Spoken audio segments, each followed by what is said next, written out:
Signify, the lineup of Signify, if you 5 seconds look, remaining. as reference from their previous first game, there was a lot of Dire defensive team capabilities on the lineup. They had the Dazzle, they had the Oracle, they had the Lich, and then just two very strong carries with a mid-game tempo carry, mid-game tempo core, such as the Slada, and then they follow up with a mid-game beast, which is the Phantom Lancer. So we might see something of the similar draft structure coming out from the side of Signify. 10 but we'll have seconds to wait and remaining. see if they continue upon this.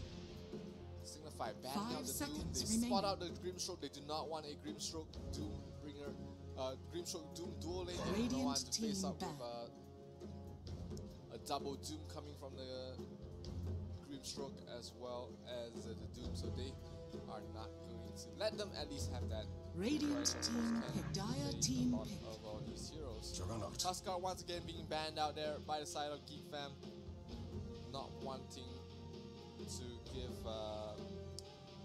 that cheesiness of a possibility. The game before we had Oracle and Lich in the first two opening, but right now we have Dazzle as well as the Oracle as our first two picks. So two heroes that works really remaining. well with the Huskar, and they're gonna take it out right away. Signify picking up 5 a seconds Juggernaut. remaining.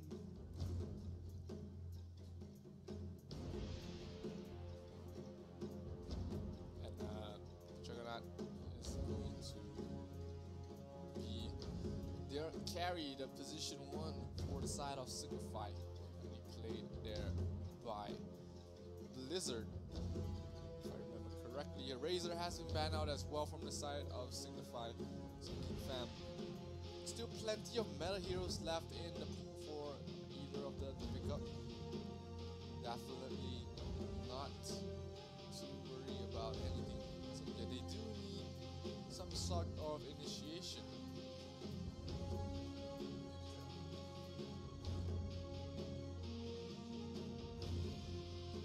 Radiant team pick. Witch Doctor. Yeah.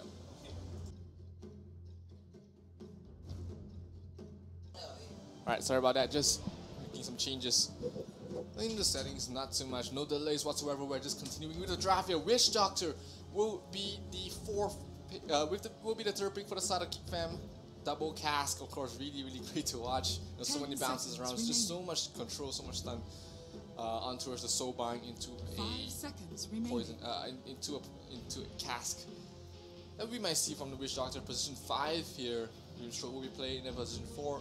Chaos Knight, we do usually see it played in position 3. We do see carry sometimes after the changes with the RNG of his Chaos Strike, with his Reality Rift. All of these skills are right now more consistent, and teams are more than happy to pick them up in a safe lane carry position. Right now, Signify picking up the Slada as the 4th pick, just keeping to their roots, having 2 defensive heroes. They have 1 more tempo controlling core, which is the Slada. They have a Juggernaut, which is a beast late game, very strong early game as well. No worries about that. Last, you're gonna pick a mid lane or another support here. Dazzle might be this time looking at it, most likely will be moving towards the support position, as a Signify is likely to pick their carry in the last pick here. Geek Fam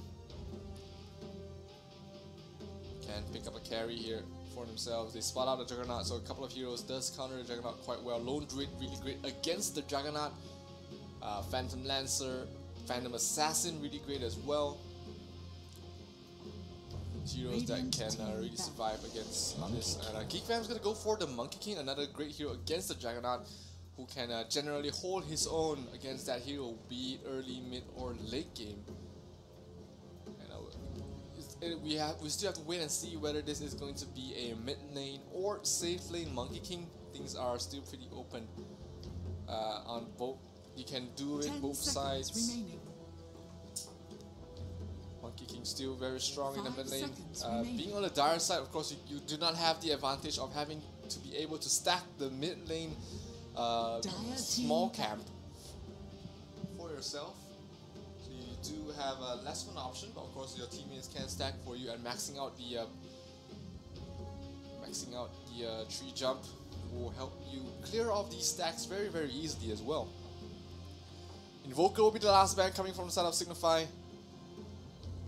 So, Geek Fam, couple of heroes played by Alacrity. OD still left in the pool. OD decent against the Oracle. Okay against the Dazzle. Does go 50-50 in the lane. Great against the Slada if he's playing in a defensive position. Juggernaut great as well, having the Astral Imprisonment able to keep him alive if he's caught out in any Omnis Slash, or keep his teammates alive as well. So we might see that pick a possibility, but looks like they banned the OD themselves, so that means they're gonna pick a much weaker laner towards the mid lane, not wanting to give them that opportunity to pick up the OD. So could be a Dragonite great hero right now. A lot of survivability against all these heroes. Could be a Timbersaw, great against the Slada, decent against the Juggernaut. Of course, having the Dazzle there means that the amount of armor you get is slightly reduced, but nothing too much to worry about as well. Of course, Geek Fam, only the two supports are pretty much set in stone. They can still switch around in terms of their core positionings and a farm priority. The Chaos Knight, you can put it in both side lanes, Monkey King, all three lanes. It's possible for them as well. 34 seconds left. They do still need some sort of initiation for themselves. The Chaos Knight is not a form of reliable initiation, having the reality rift being quite easily juked out on. So they might pick up something that is much more easier to initiate upon. Or having the Oracle there, Barrett is not a best pick, but they're gonna go for the Phantom Lancer themselves, spotting out that there is not much AoE on the enemy side. They do have only pretty much just a spin from the Juggernaut, unless the Juggernaut, of course, there is still some ways that the Juggernaut can build against the Phantom Lancer. Going for the Maelstrom build or a Battle Fury build does really well as well against the Phantom Lancer. 10 seconds remaining. So this looks more than likely to be 5 seconds remaining. Monkey King mid lane facing up against whatever Signify decides to pick up here. Range heroes do great against the Monkey King. Anything that can outrange that hero is a great laner against him. A few heroes, Queen of Fame not that great, seeing that he can just dodge your Poison Dagger with Mischief. Kunkka is still left in the pool. Kunkka does okay against the Monkey King, but it's still quite a 50-50 matchup. They do need on the side of Signify some form of magic damage. Puck is still left in the pool, does okay against the Monkey King in lane. Or it could be a Queen of we spoke about a Queen of Pain. Templar Assassin does okay against the Monkey King as well on the later levels. And having the mid lane, you are able to stack the medium mid cam as well. So Signify, what are they going to give Swifty towards the mid lane? Or are they going to switch up the Dazzle going towards the mid and pick up another support hero that has initiation or stun? Earth Spirit is still left in the pool if they ever want to pick that up. Silence, of course, great against all these heroes. Having the possibility to cut down trees of the Monkey King is great as well. And of course, we do still have the Elder Titan left in the pool for the side of Signify if they want to pick that up and play that position 4. Great against the Chaos Knight, great against the Phantom Lancer, which makes them a lot less tankier. So we'll just have to wait and see what Signify will decide to pick up as their last pick. 20 seconds left on the pool. Let's see what they decide to do here for the side of Signify. 10 more seconds left, still taking their time on the decision. Gotta make up their mind soon, because if not, you do not want to play with a random hero. And here we go, we're gonna have a Tuskar, so they're gonna move the Dazzle towards the mid lane position, moving the Tuskar to a position 4. And that's slightly more damage, slightly more control for the side of Signify. And we can have a wait and see how things are going to work out on for this side right now.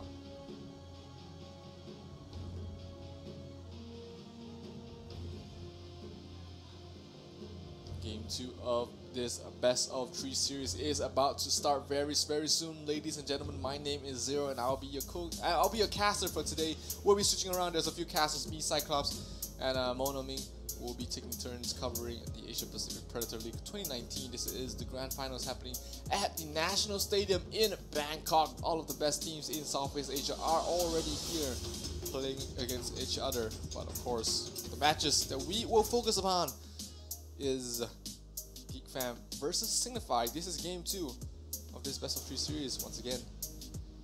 Guys, don't go anywhere. This is just loading into the game. We're gonna have Signify once again playing on the Radiant side.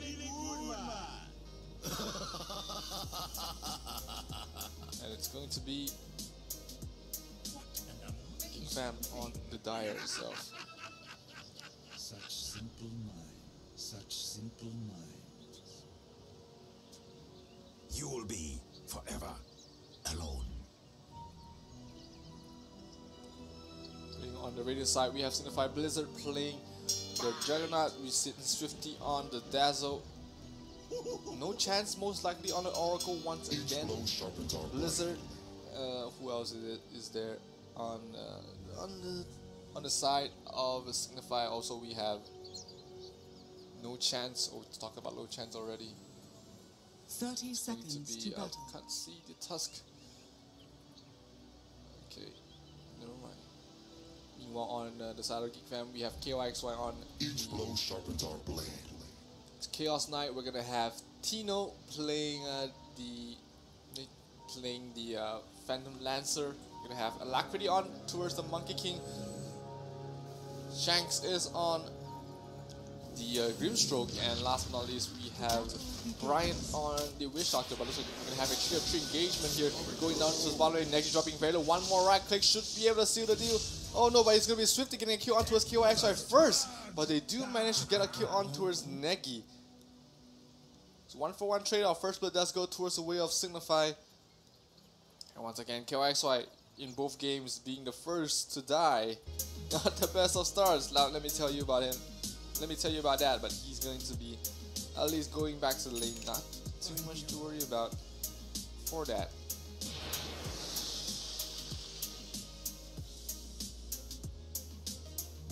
Oops. Alright, back to the game here. Bottom lane is going to be a 2 versus 2. KYXY as well as Shanks in the bottom lane. Top lane, Crowley as well as no chance facing up against Bryant. And Tino on the Phantom Lancer. Things are a lot of kill potential on both lanes. In fact, bottom lane you're gonna have so much damage with the CK as well as the Grimstroke. Top lane you're gonna have so much control coming from No Chance as well as Crowley onto his Brian. Once again, being bullied out by these two heroes. So much damage coming from No Chance. Neji will not be able to stop the pull here. Actually, he will be able to just control the aggro, get the creep wave back in their equilibrium. Bottom lane still going pretty much neck and neck. Top lane, No Chance just being an absolute annoyance for Brian to stay in lane. Oh, they're gonna go straight for, trying to go straight for Tino, but Tino will be able to just double walk out of there. Oh, sorry, Doppelganger. Double walk the old skill lane.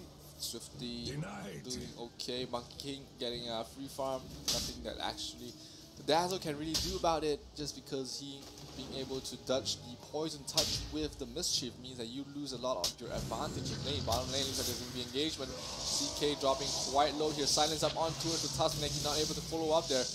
KYXY pops his salve and is going to be continuing towards the lane, but out of mana is Tino. So he does have to watch out. He can't use the Ink Swell to engage on any of these heroes, but 30 seconds cooldown on towards Blizzard's Blizzard spin, so he does have to watch out. He does not have the safety net that is just Blade Furying out of the control coming from the heroes of Geek Fam. Well, Tusk with the nice eye shards keeps the Monkey King stuck in a corner. The dusk is always. Surprisingly, the Monkey King is only level 3 right now, but should be reaching level 4 very, very soon. Top lane, looks like they're going to try and go for Tino once again, but Tino able to walk away from that. Quite difficult to kill off a Phantom Lancer as long as he's not out of position or skills are not off cooldown. Swifty in towards the mid lane, jumping up back to the top. Things are still, Cask might be doing a lot of damage on towards No Chance. The Menelik doing a lot of damage but not able to continue on towards Jace Crowley on his own fighting against Bryant. Oh, Bryant trying to run away. One more hit should be the bash and he might get this. Gets the hit, gets the crush as well, and that's going to be a kill on towards Bryant. Up and towards the top lane, Crowley gets a bash off the deep on towards Tino, gets another crush as well. He's dropping quite low. Oh, another bash, and there's gonna be a Purifying Flames from No Chance, able to get a kill top lane. Ooh, 2 quick kills coming from the side of Signify, setting the pace for himself in this top lane, and we'll see what happens when they get a great start here from the side of Signify. Still, in terms of a last hit, Geek Fam is still leading the way right now.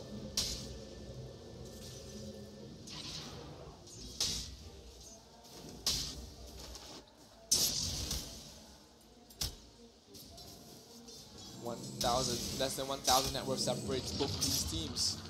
Blizzard taking a stroke of fate to the face. Call it a stroke of face. But not going to be in too much trouble here. Mid lane, Swifty trying to bait out the mischief. Not good to be able to Negi. Might be some trouble here. Rotation coming in, the silence on towards the Tusk, trying to fight back. Tag team dealing a lot of damage, but he does fall first. Shanks is quite healthy and tries to get the bounty room, but looks like it was going to be Shanks getting the bounty room. Blizzard trying to spin away to safety. No mana left onto Cena. The stun connecting on towards the Juggernaut. Blizzard dropping very low, but he is able to pop the shrine just in time. Negi tipping in for safety as well, so they do not manage to get a kill on towards the Juggernaut, but still securing the bounty room, getting a kill on towards Negi and walking away with 2 heroes still left standing. I'm pretty sure that the Geek Fam is happy with that trade. Monkey King in the mid lane, still doing quite well. The heals are constantly very annoying. Top lane, nice. The juke coming from the side of Tino, but the stun, the Sleeping Crush did not connect. Crowley might be in some trouble. He drops towards the melee damage by Brian. No Chance out of mana. He might be chased down there. Phantom Rush was off cooldown. But looks like they changed their minds here, as they're not going to dive into it for a kill on towards this Oracle. Nice kill from the side of Geek Fam, able to spot the opportunity and turn things around, going towards Crowley and securing a kill. Dire's middle tower. Heroes top on the top, silence onto his Crowley. The Menelik controls the stroke of fate, who does connect as well, and the Ink Sword will burst in his face. That's going to be an easy kill onto his Crowley, who just TP'd up top. So he is in quite a bit of trouble right now. 10 seconds left till he revives. So he's going to have to take the walk of shame all the way back to the top lane once again. Of course, having at least one level of sprint means that you can reach there slightly faster. But still, there is quite a bit of levels lost in this lane. And Geek Fam, seems like they are able to control the tempo of this game so far. At least at the laning stages. Swifty still doing pretty well for himself in the mid lane. Rotation coming in from both of the supports. This is an golden opportunity to go for him. Here comes the silence, here comes the paralyzing cast. Menelik, the Ink Swell is going to connect. There's going to be a lot of damage. Boom, here we go. That's going to be a dead Swifty. And looks like Alacrity is not done yet. They're going to go for a roll in towards Ryan, but they're going to turn around. Coming from the Monkey King, going straight for Negi, but the tower is right there. So is the Oracle. They're not going to commit in too deep here, knowing that there is just so much defensive capabilities coming from the side of Signify that they will find it very, very difficult to look for any other further kills after they get themselves a kill on towards Swifty. Bottom lane, KOXY gets the whole lane for himself, facing up against the Juggernaut, who is not having the best time of his life, but still, at least, still managing to hold on to the situation.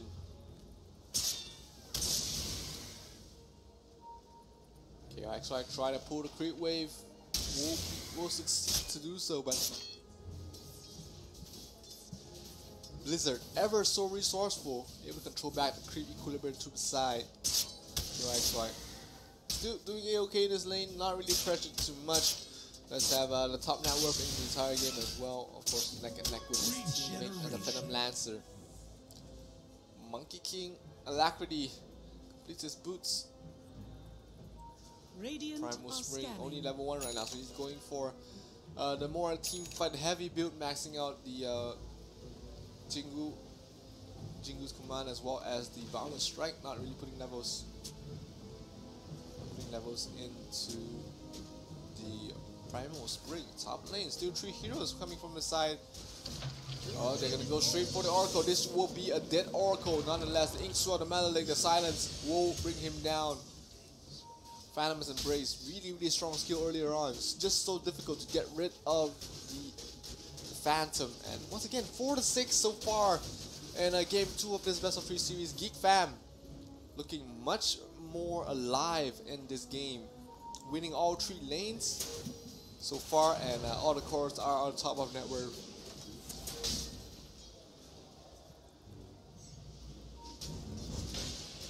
Crowley might want to try and go for the Phantom Lancer, dropping very low. The Phantom's Embrace on towards the back line will keep just keep things in check here. Negi will fall towards the bottom lane towards KOX, so No Chance trying to fight back.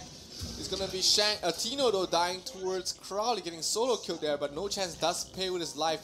Crowley thinking about it, trying to dive these 2 supports, but there's just too much survivability on both of these supports that he's not going to be able to secure any kills. Here comes the Monkey King though, rotating in towards the mid lane. Primal Spling, as well as Wukong's command off cooldown. They're gonna think about it, they're gonna go for a paralyzing class as well as the Metallic. He's gonna connect this. There's just so much damage on towards Crowley. Crowley should fall towards the Metallic damage. And Alacrity, happy that he's able to help out his supports getting some kills here earlier on.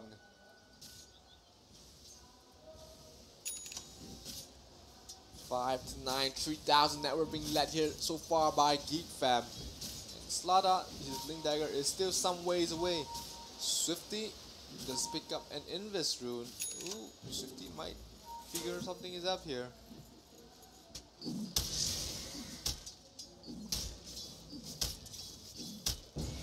Radiant's middle tower is under attack. Top lane with the siege creep, they're gonna go straight for this tier 1 tower.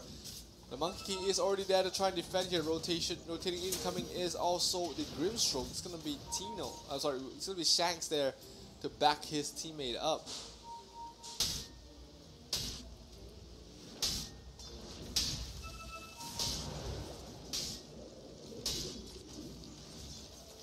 Still with the Monkey King and the Grimstroke there, constantly pushing out the lane with the Stroke of Fate. Not much. Not really any danger to get anything done here, as well as the creep wave being just absolutely cleared out there by the Monkey King. Oh, gets spotted out. The roll is perfect coming from Negi. He predicted that and he spotted things out. The Soul Bite going to connect onto 2, but Alacrity does fall. Here comes the Chaos Knight, blinking in, gets a 2-man stun, and a paralyzing cast bouncing through, Melody doing so much damage. They get a kill on towards Negi. Negi's gonna fall. Brian gets a kill, and the healing ward does fall. Blizzard gets slowed down, he gets stunned out, but the false promise will keep him alive for the moment. 4 seconds stun, but he should be able to be healed up here, no problem. 1-for-2 trade-off right now. Negi with the absolute heads-up play with the snowball there, chopping down the trees. Wow, that is definitely a play for the books here for the side of Signify, but the rotation incoming from KOXY was just too much to deal with. And they trade 1 apiece. Juggernaut finally gets some alone time in the woods, get some farm here. Pest KOXY, the top lane, does have his armlet already completed. Negi gets a snowball on towards KOXY, but this is not the right target to go for. The Paralyzing Cast, the Ink Swell, as well as the Phantom Embrace, keeps Neji on the toes. He gets stunned up, he gets brought down. Crowley trying to run away, but he is controlled right now. So much damage coming from the Wukong's command, and he will fall as well. No Chance being controlled, stunned up, pull back, relative. The right click is going to be enough to bring him down, and he's going to fall. 3 heroes down, Swifty, the last one remaining, gets stunned up though. He has a Shallow Grave to keep himself alive for a few more seconds. No Chance does TP's in. Tries to keep his teammate alive, but the paralyzing cast as well as the control will bring it up. No Chance dropping quite low as well. He cannot die. This will be a dieback. Omni Slash on towards Shanks will bring him down. Brian trying to get a kill, but he might pay with his life himself. He's out of mana, trying to run away. Here comes the Blade Fury chasing him down as well. He's gonna fall. Double kill towards Blizzard, and what seemed to be a fantastic team fight just gets turned on his head as Blizzard rotates in, gets 3 kills, and things are suddenly still pretty even here. They did force a buyback from the Oracle, but all in all, pretty even trade across both sides there, as you can see in the fight recap. Crowley sent bottom to defend, no chance. Oh, trying to escape with his life here, but uses the false promise on himself, gets pulled back by the reality, but here comes the snowball coming in, going to control down the Monkey King for the moment. The Soulbind that's coming onto 2 Swifty as well as Blizzard, cannot chasing any deeper. KOXY is all alone, no chance does fall, but here comes another rotation coming in from the Monkey King as well. Here comes a huge ultimate coming from Brian, able to bring down Negi as well, no chance. It's going to be Rampo with the double kill. The Phantom Lancer giving chase onto a Swifty. There is still no Diffusal Blade as of yet. But Swifty not done yet. He thinks he's thinking of it, wants to go back in, but being forced back there by the illusions means that he cannot participate. He cannot just continue chasing here. 2-for-1 trade-off. They did manage to bring down Alacrity in that entire engagement. Then once again they lose the 2 supports. The Oracle is off the map for another full 20 seconds. Huge kills across both sides there. But still 3,000, only 3,000 network separates both of these teams. As a Slaughter does complete his Vladmir's offering. Mid lane tier 1 tower being pressured there by Tino. Rotation coming in, trying to keep it alive, and maybe if they're lucky get a kill on towards this Phantom Lancer himself.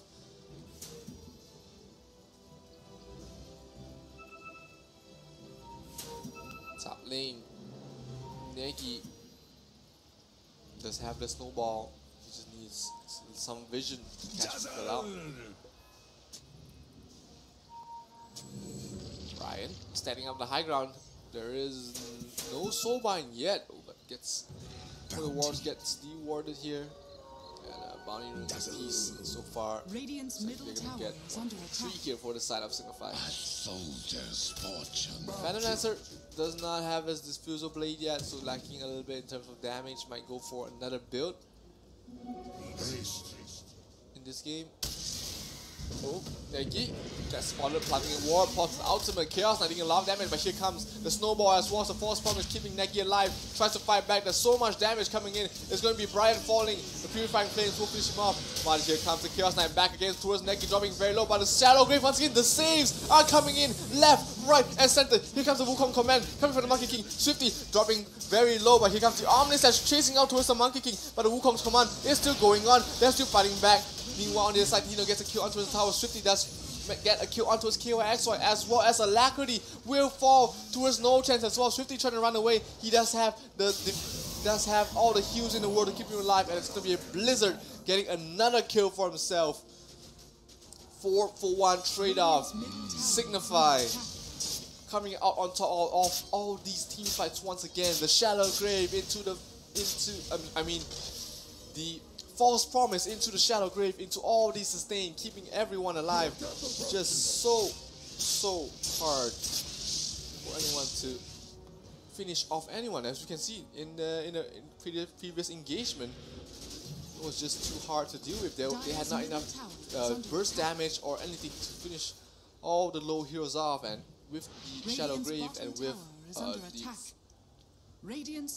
the false promise, heroes are just kept alive for so long.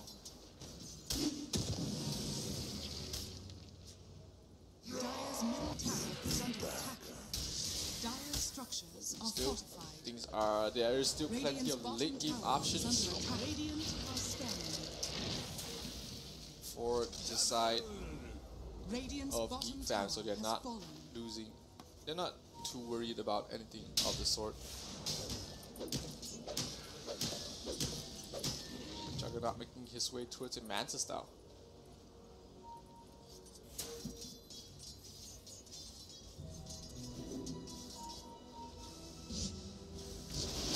Spots out Blizzard. Blizzard gonna give chase here. There's no more double walk on towards the Phantom Lancer, so you have to watch out. But there is a Diffusal Blade already completed. They're going to go for Blizzy here. A Blizzard, and he's gonna get controlled. Oh, nice juke coming in there. The TP, but the snowball will stop the TP, and he manages to get a kill. No chance. Will be the one to secure the kill. Nice micro coming in from Tino, buying a little bit of time, but the TP just gave it away.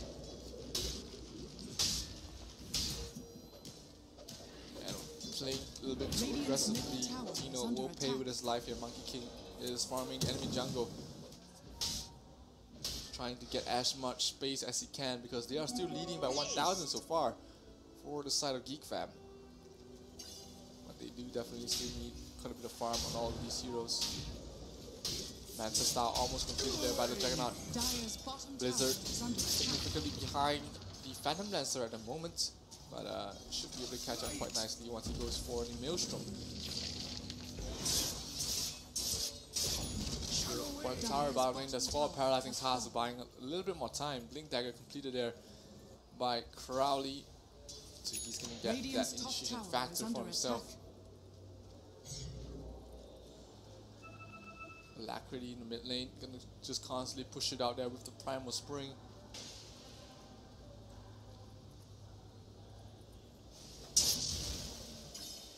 Blizzard up top.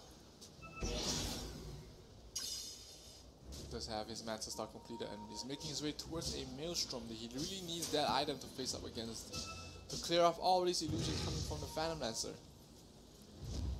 Smoke coming in from the side of Signify. They have a lot of damage which they can do with Roshan very, very quickly. And with the closing pace as well. This has been the story of the previous game in game 1 of this Best of 3 series.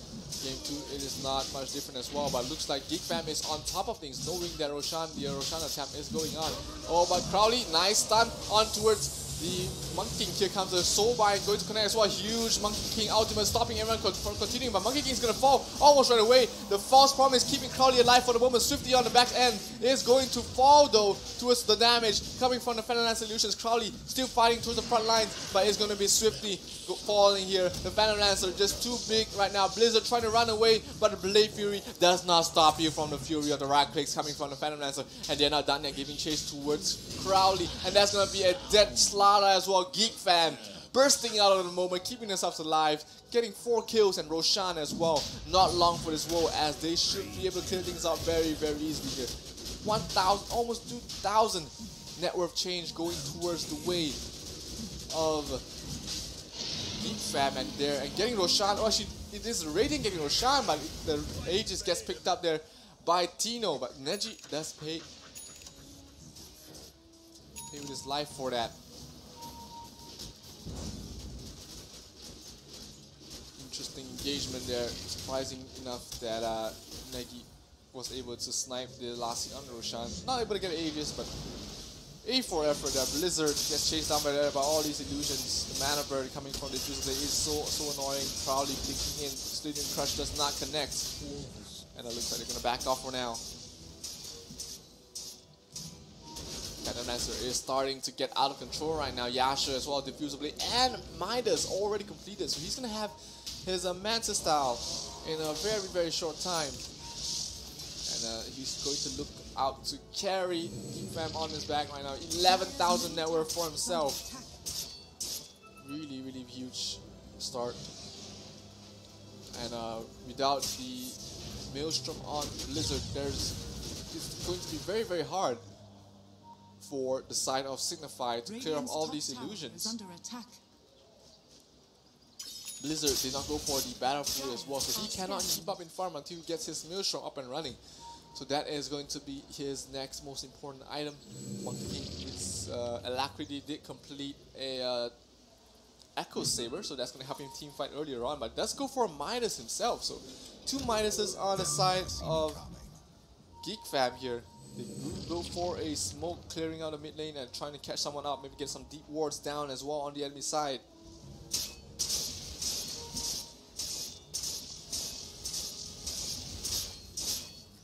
Going in deep in towards the enemy jungle with KOXY leading the way. They spot out the Phantom Lancer, but that might not be the target they're looking for. They're looking for easy picks. They're looking for the supports. Even the Dazzle will be the great pick, great kill here. Not able to catch anyone else as they're playing in towards the off lane. KOXY will stun up the Necronomicon minion and get an extra 300 gold for himself. Bottom lane, tier 2 tower has been brought down there by Tino. And even more map control going towards the way of Geek Fam. Top lane being pushed out there, no chance, as well as Crowley was there. try to force some pressure. Negi on the back line will TP out, trying to stall out, push out the creep waves as well. Tino looking absolutely like a beast right now. Mantis style completed with the diffuser means that he should be able to solo kill anyone he wishes to.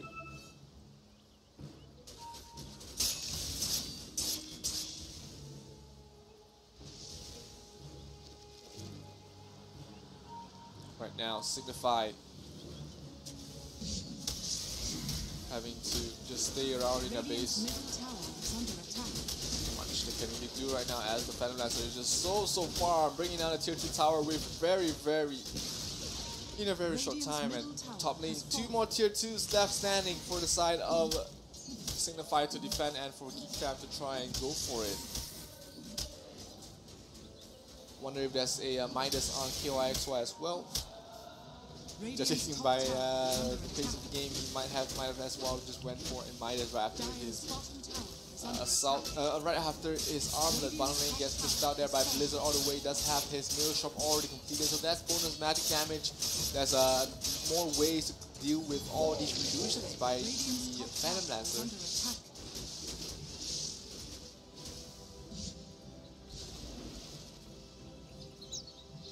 5,000 net worth right now is the lead for the side of Geek Fam. Stun on towards Blizzard, dropping quite low. He's out of mana, he can't spin. He's gonna get forced against stunned up, and he might most probably fall here. Wukong's command trying to keep him, trying to bring him down. The Shadow Grave, not enough time, and he's gonna get a kill on towards Blizzard. Nicely done there by the side of Geek Fam, chaining their skills perfectly, burning down all the mana, and just stopping his teammates from being able to help out. Bottom lane looks like there might be an engagement here. Crowley trying to secure the bounty loot. The Soulbind gonna keep Crowley there. He is in this time. He is most likely gonna fall here, but the nice ice shards might have been enough to separate them. But they get a kill on towards Shanks. Crowley trying to back off here. Does have superior move speed in towards the river, and he's going to be able to walk away, blink out of there as well. Meanwhile, Swifty was able to TP out, but bottom lane is in pressure right now by the creeps on their end. Swifty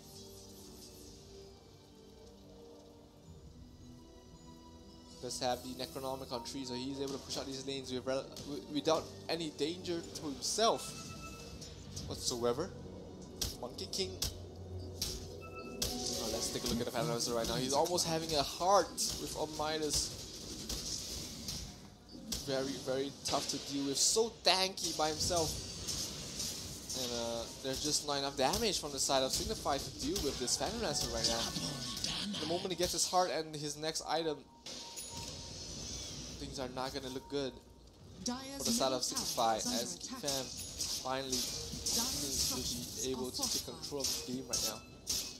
Rambo towards the mid lane, tries to bring down his tier 1 tower. The Monkey King is there. Here comes a blink forward to stun. The control, the false promise, trying to keep Blizzard alive. The damage coming in. The Soulbind connects onto 2 as well, keeping Crowley as well as Blizzard in check. But he's gonna be Rambo already dead. And the Phantom Lancer giving. Here comes the Omni Slash. Nice Omni Slash onto the back line, brings down at least the Chaos Knight as well as KYXY. And he's still not giving chase there. The Simple Mind still giving chase. He does have the Aegis, he's not afraid. The illusions have cleared out, but he's still fighting back here. Tino, they're so tanky. Going to be able to clean off Negi here almost for sure. He's against 3 versus 5, and he's not stopping. Okay, finally backing off that Crowley. It's a nice 2-man crush. Almost brings down the Tino, but it's going to be Alacrity with one more right click. Will fall here. 3 heroes down from the side. The stun once again on towards the Phantom Lancer. He tries to double walk himself to safety, and he's able to walk away from that. Barely surviving. His heart not complete as of yet, so he has to get out of there as soon as possible. He's almost to his heart. Needs to get it. He gets his heart right now, so he's going to be able to sustain and go back into team fights. Buyback coming from the Grimstroke as well, trying to keep things up for the side of Geek Fam. But once again, these team fights, these initiations coming from the side of Signify has been proving so difficult. And the constant defensive skills as well, the heal, the false promise is keeping everyone alive. Signify almost evening things out into experience, and the goal is pretty much even right now. 2,000. That is pretty much the price of a hand of Midas in one of these carries here. Let me tell you that. And right now, Geek Fam, their position in this game is not as clear cut as they thought it was, just because of taking a few bad team fights. Still, Fenlancer does have his Heart of Tarrasque right now, so he did not have it in the last team fight. This might be a huge item in terms of turning here for the side of Geek Fam. Blink Dagger was on KYXY, as we did see. He blinks forwards, gets a stun off, the ink swell explodes a few more seconds later, and they get a lot of control on towards the enemy side. But can do that.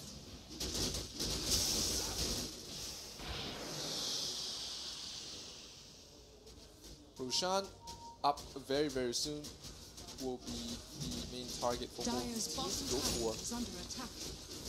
And keeping all these lanes pushed out means that there's just constantly the Dire team to push out these lanes, and the Radiant team to get back the map control, as the Roshan will be an easy pickings for the squad. 30 minutes in here, 1,000 net worth separating both teams.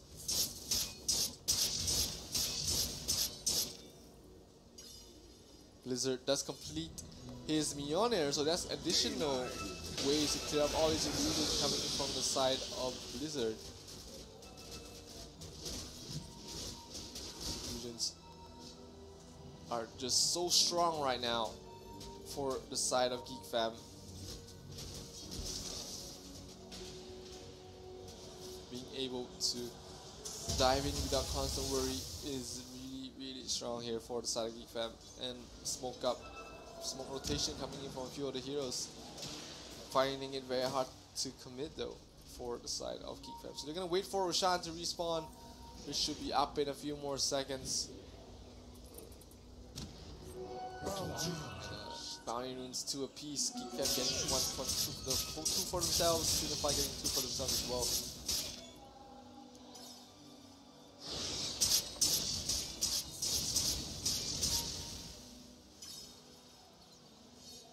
Blizzard still pushing out while in safety. The Primal Spring is gonna spawn in. He gets a stun on towards the Monkey King. Left in now. Trouble tries to shoot things out, but he's gonna fall here.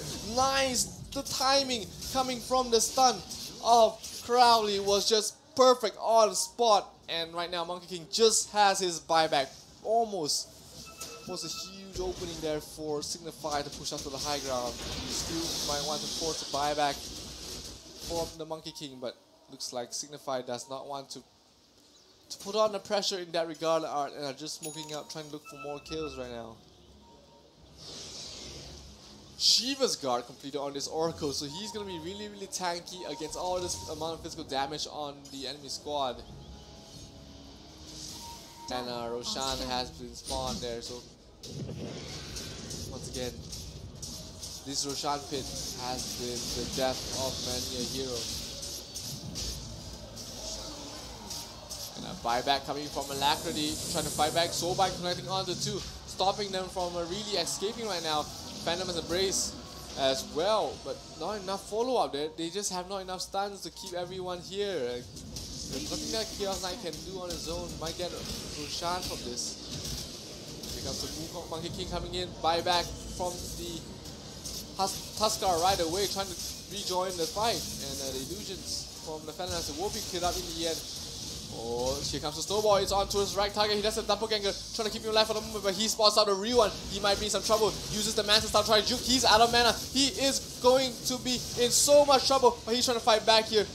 Does have another doppelganger, and is just trying to man up, but here comes the rest of the teammates of Geek Fam. Huge Wukong's command, keeping things in check. Swifty is gonna fall, so is the rest of the heroes. The Snowball is gonna buy some time from Negi, but he's gonna fall as well. 4 heroes down for the side of Signify. Triple kill for Alacrity, and they walk straight towards the Roach Pit, back for the prize. And once the Roshan is down, we might see Geek Fam pushing up towards the high ground. No buyback on all of these heroes. The 3 heroes that they are dead on the side of the Radiant has no buyback, and once again Roshan seems to be the bane of existence for all these teams, as they are just taking constantly bad fights around the area without the rest of your supporting cast. Scout things out for you. So Roshan down for the side of Geek Fam, and with the creep waves pushed out, thanks creeps, they are going to be able to end it, or most likely do so much damage to the towers. 2 heroes still down for the side of Signify. No buyback right now on the Dazzle, so they have 14 seconds to keep their wits. And keep this tier 2 tower as well. Just gonna be right click down here. Buy the double damage on towards the Phantom Lancer. Glyph is popped there to buy some time, but how much time can you really buy against the Phantom Lancer? This farm there, Heart and Butterfly already completed. Blizzard trying to do his best to keep everyone alive, but here comes a kill on an attempt on towards Crowley. A pullback into a stunning right on away almost immediately, but here we go. Phantom Lancer dropping very low, tries to walk away. He's gonna lose the Aegis, but here comes Wukong's command. The paralyzing cast as well as the ultimate coming from the Wish after dealing so much damage. Omni Slash gets juked down, and they are out of ultimates. Crowley dropping very low. Here comes the Shadow Grave on towards 50, trying to keep himself alive, but that's gonna be a dead no chance as well. 2 heroes down, make it 3, make it 4, and make it the game most likely as Geek Fam fighting back. Alacrity gets another triple kill, and Signified, we are going towards game 3. Geek Fam bursting out alive despite a bad start in the early game, and they are going toward. They're gonna make this to a game 3, and we're gonna have so much more action going on the way here at the Acer Predator Asia Pacific League main event here, happening in the National Stadium of Bangkok. And what an amazing, what an exciting match we had there. My name is Zero, guys, and we'll be watching much more Dota happening on screen today. Stay tuned to the stream for game 3 of this best of 3 series, guys, as the Acer Predator Asia Pacific Predator League 2019 has been brought to you by Predator and Intel. My name is Zero, and we'll be back after a short break. With these teams, they need some time to recollect themselves and get themselves ready for the deciding map. Game 3, Signify versus Geek Fam, coming right back real soon.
remaining.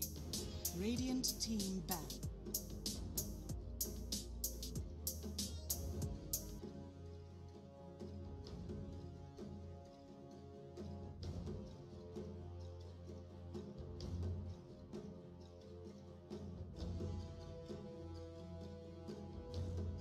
Dire team ban. Radiant team ban.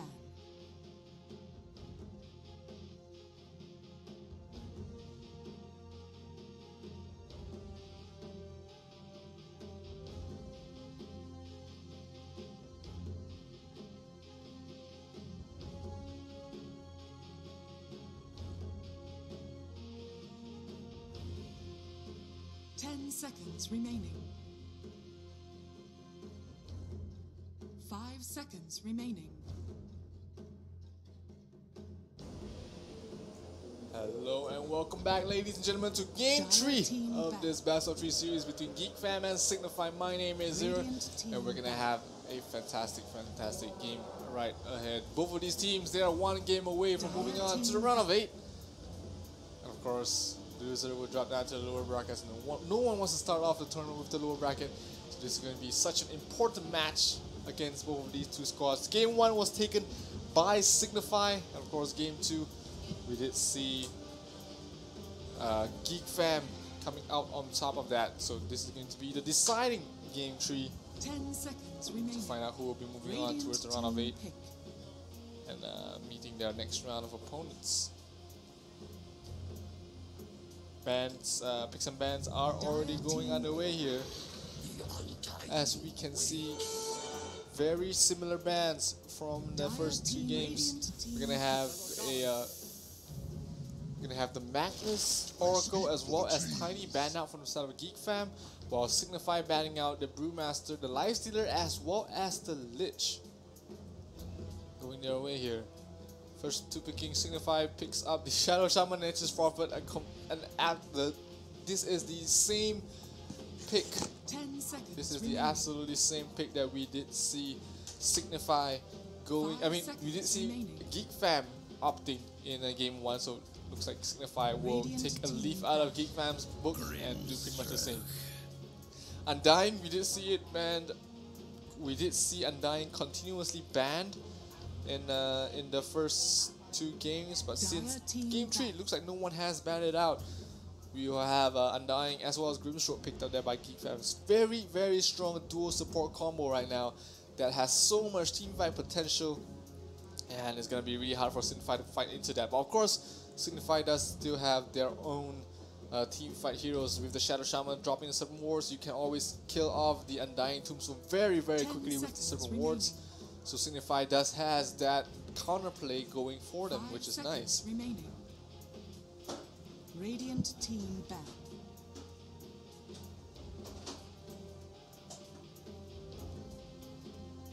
Phantom Lancer, the hero of the series, has been banned out there by the side of Geek Fam.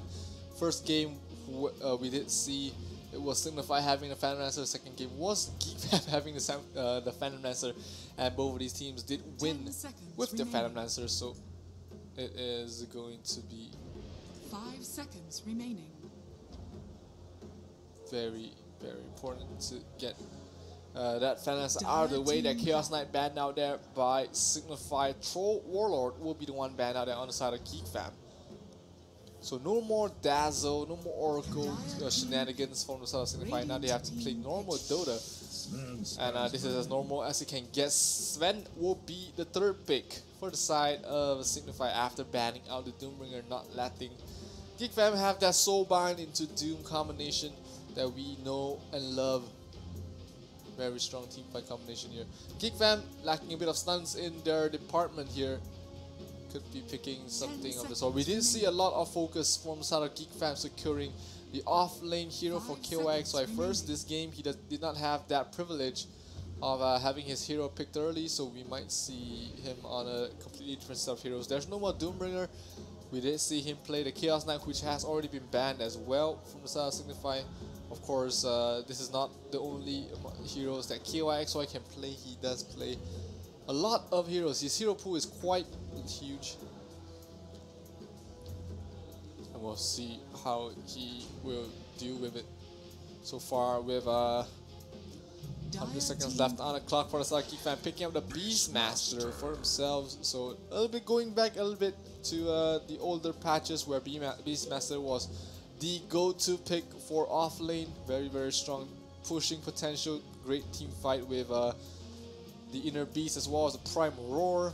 And of course the vision from the Hawks are always so good to have in any sort of team. So a Beastmaster Grimstroke lane is quite strong as well, you know, having once you reach level 3 on a Beastmaster as well as a Grimstroke, you can just dive down anyone with Inkswell, Stroke of Fate, as well as just having level 2 boars constantly hitting on you, the Quill slowing you down over and over again. It's going to make any support's life very hard because you just do not want to get caught out of position like that. They might, something that Signify might do is just to move the Sven to wherever that the Beastmaster is laning, just to get a better laning matchup for them. So that is still that possibility that we can see them go for. Dazzle picked up for Signify. They really love this Dazzle, as this has been the 3rd straight game picking up the Dazzle here.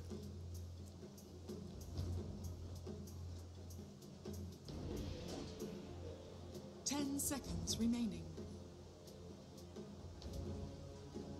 5 seconds remaining. Taking a look at it so far, Signify still lacking a safe lane carry or a mid. We probably not a mid. We didn't see Swifty going towards the Dazzle mid for a couple of games already, so they are most likely just sticking to their guns right now, giving Swifty that mid lane with the Dazzle, putting the Sven on the off lane, and you have the dual supports with the Shadow Shaman as well as the Nature's Prophet. Geek Fam, what is their response to this? They have great team fight right now, not decent tower damage, but they need something to carry the game, and that's gonna be the Phantom Assassin for the Solar Geek Fam. Really great hero against the Dazzle because you just want to nuke people down, you want to burst people down as quickly as possible, and Phantom Lancer is the epitome of physical nukes. The crits just come out of nowhere, and with the Beastmaster giving you extra attack speed from the Inner Beast, we're gonna be seeing a lot of crits, if anything else. So Radiant team ban. Still lacking a mid lane for the Sada Geek Fam. They can see the enemy mid lane right now, so they might choose to just work around that.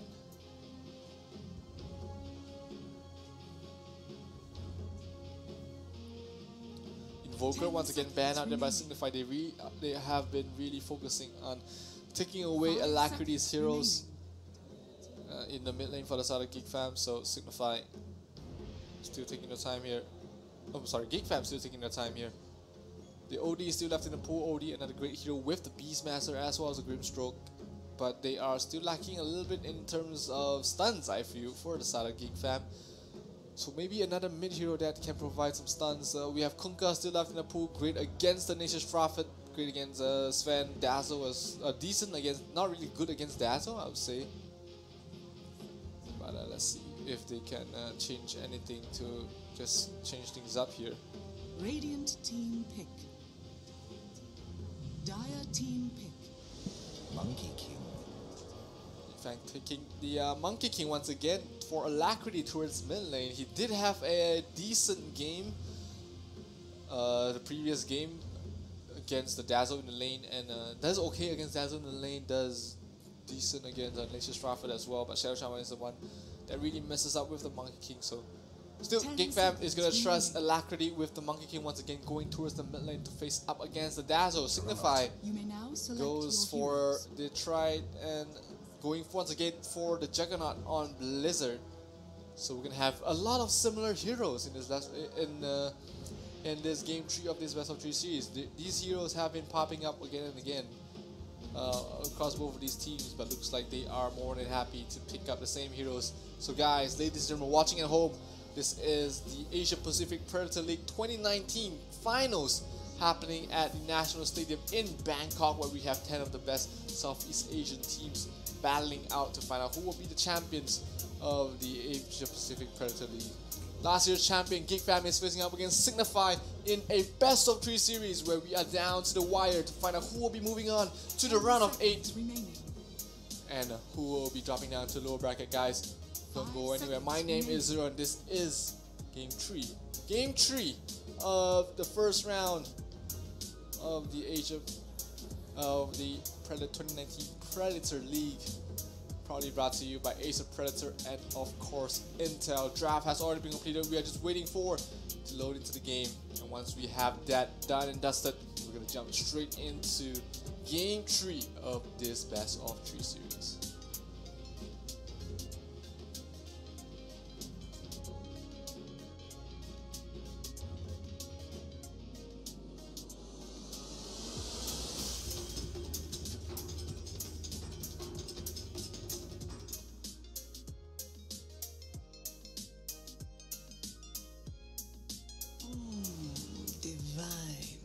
According to plan, death at my hands is an honor. Prepare for battle.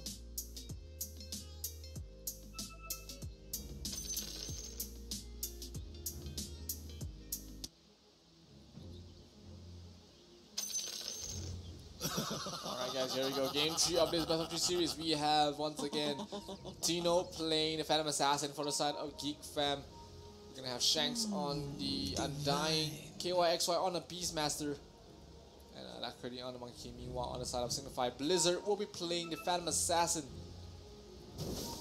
Oh, I forgot to, of course, talk about Brian playing the Shadow Shaman, but it's gonna be Blizzard.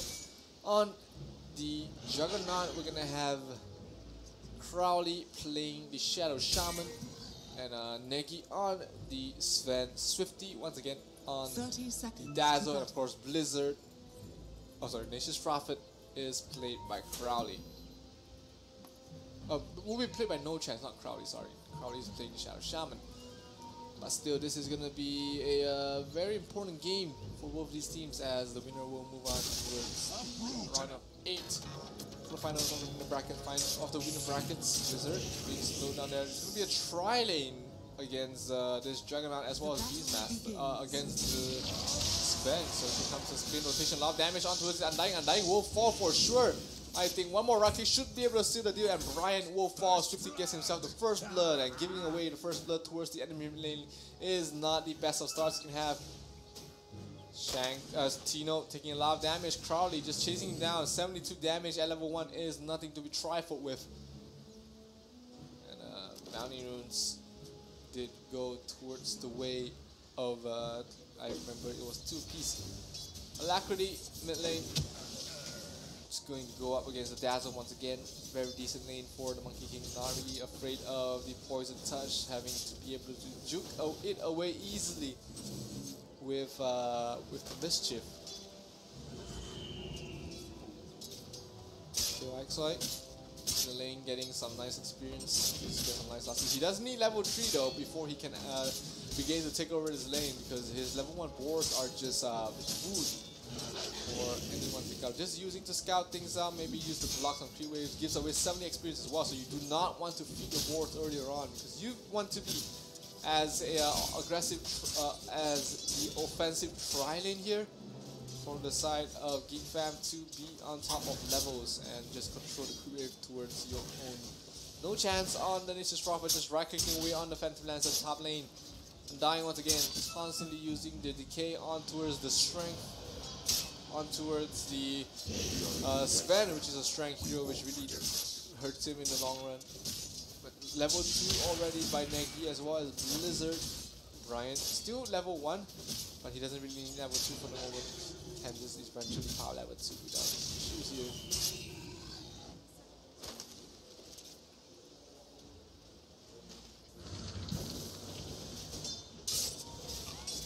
Bottom lane, very annoying to deal with 2 range heroes. As the Phantom Lancer, as the Phantom Assassin, you really have to manage your resources very nicely with all the regen, and you need Negi. Brian pops level 2. They might try and go for a kill onto his KYX here. Blizzard giving chase, tries to TP away. Neki a little bit too far to get a stun there. Stun almost connects, but just not in time here. Neki dropping quite low himself, just thanks to the decay constantly being spammed up on him. Oh, but looks like Brian able to get a kill onto his Neki. Level 2, I think he did go for the Soul Rip to just burst him down without him expecting the amount of damage coming from the Undying. So nicely done there by Brian. And as he continues stealing strength.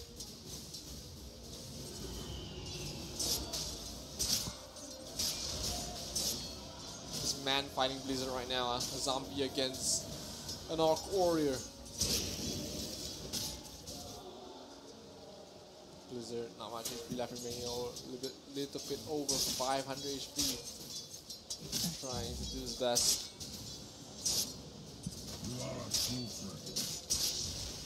Top in lane here, 1-1 scope so far. Mid lane is still pretty much a even matchup between the Dazzle and the Monkey King Alacrity.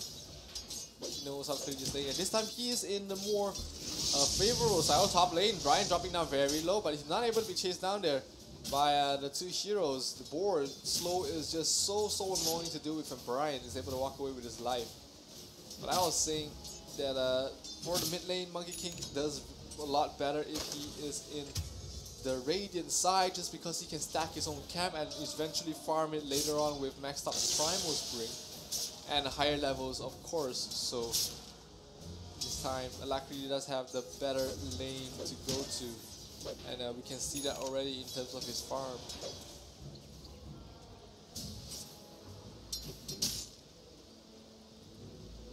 Boot speed completed on the Monkey King as well. Still not much action going either way. Alacrity picks up a Invis rune, not the rune that he would be looking for.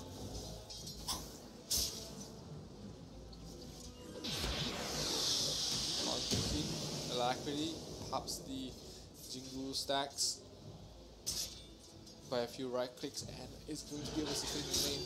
Level 3 already for the side of KYXY, so he can start taking over this lane just because of how annoying the boards will eventually be on towards Blizzard. But he's still getting decent amount of farm as well.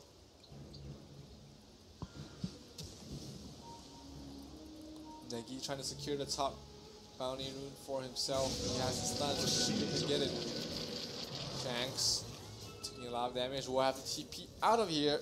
There's a Hex though coming from Crowley, and they did get themselves a kill on towards Shanks in the bottom lane. Not the worst thing happened, but on the other side, Neki as well. Why is he there behind the tier 2s? I ask, but we will never know, as he does fall as well. 1-for-1 trade-off, both position 4s are meeting their match at the moment. Listen to the laning stage, but 5:30 is the crunch time, and with the Undying constantly spamming out the DK, I might have to see a rotation real soon. Undying TP is down towards the bottom lane. Looks like they are switching up, or maybe just putting the Undying there to try and defend this tier 2, because 5 minutes in with the catapult, this tower is going to fall very quickly. Oh, Crowley might be in some trouble. He pops the tombstone behind. Brian goes in. Here comes the Inksaw, gonna stun onto 2. That's gonna be one dead Crowley, but the Sprout keeping him alive for the moment. Crowley gets body blocked there by Brian. The Stroke of Fate will slow him down for another second, and Crowley will fall. Brian is on a killing spree on this Undying, and they manage to defend their tier 1 tower as well, it seems, as they do not stand to lose it. Double damage room picked up there by Swifty, going towards the mid lane once again. There is no sort of defensive positioning coming from the side of Alacrity. Might want to place some wards for him, but he is still content to farm as much as he can. At the moment, he did not get any stacks off, but probably does not know of a few positionings in the mid lane of his for the Monkey King that you are able to continue farming. But 7 minutes in, things are still neck and neck again between both of these teams. Geek Fam has also signified no one really taking the upper hand here. Phase boots completed on the Mirana.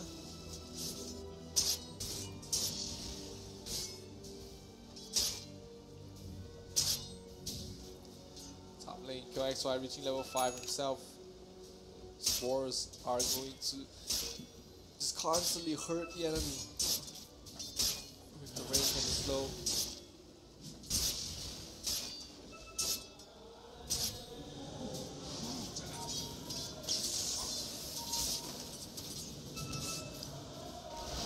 Might be some trouble himself, gets slowed down there a little bit by the tombstone as well as the Phantom Dagger. Here comes the Sven, pops the shield as well as tries to go for more, but the Phantom Assassin will be able to run away from that just because of Swing Ink Spell plus Soul Mine. So much damage coming in here, and they're not done yet. They will turn back. Something Neki dropping very low. They're gonna bring down the Nexus Prophet. As well as Crowley in some trouble as well. Neki as well dominating streak for Brian, and he's not done yet. He wants to chase in for more. The Monkey King dropping very low. Tower damage, not enough to bring him down, but Brian will tick out to the poison coming from Swifty, so he ends the dominating streak of Brian. And the rotation coming in from the Dazzle is able to secure the kill onto his Brian.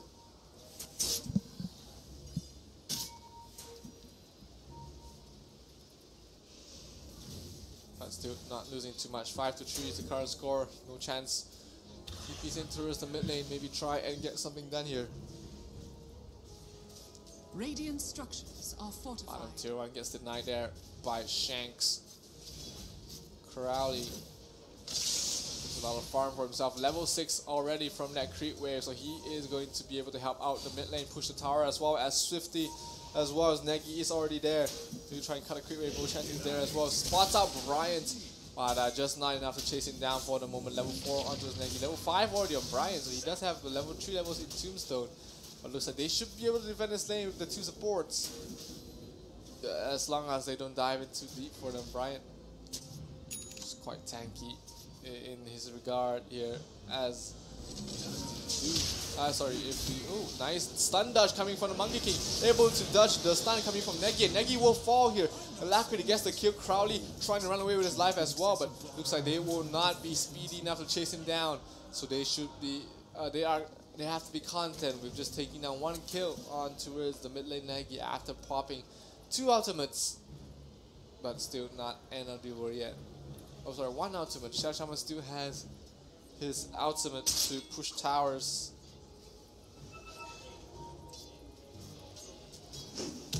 The Bounty Roots is going to spawn. Alacrity takes 1 for himself. No chance in the bottom lane. Gets 2 of his own as well.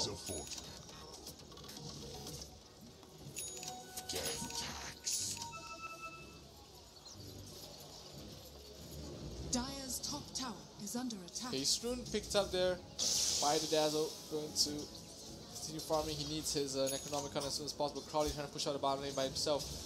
But the Phantom Assassin is there to deter him from any sort of movements like that. Neki will be the one taking the mid lane experience for himself. He is only level 4 right now.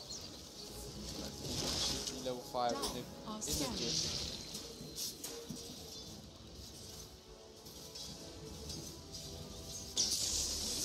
Chance TP to the bottom lane, wants to continue pressuring his bottom tier 2 tower with the siege creep with the Necronomicons as well as the Civil Wars. They are going to commit heavily here, but here comes Crowley. Caught out, the Undying Tombstone has been popped as well. Crowley should fall here, no way that he can escape, but here comes the Inksaw Primal Roar onto a Swifty. Swifty gets stunned up, silenced up, will fall as well. Swifty tries to get away, uses the Shadow Grip, but a heal bomb, able to bring down KYXY. Swifty just holding his ground, trying to fight back, no chance, has no chance of surviving this, as well as Alacrity gets himself a triple kill on towards the bottom lane, able to bring down 3 heroes with all the damage that he does. Fantastic play here coming from the side of Geek Fam, and they're not done yet. Neki in the mid lane might be some trouble. Nice juke coming in, but he did not just pump fake the stun here on the Stormbolt from Neki, and Alacrity won't be able to walk away from that. Still 3 big kills, managing to defend the bottom tier 2 tower as well. Ooh. Geek Fam starting this game out with all cylinders. Wanting to move on to the round of 8. They had a bad start in the first game. But this game, they are looking to redeem themselves as Alacrity on this Monkey King has been styling on the opponent. Of course, Blizzard has gotten plenty of farm for himself as well, so there is still a lot of late game going towards the way of Signify, and they're not down with the bottom lane yet, just continuing on this pressure.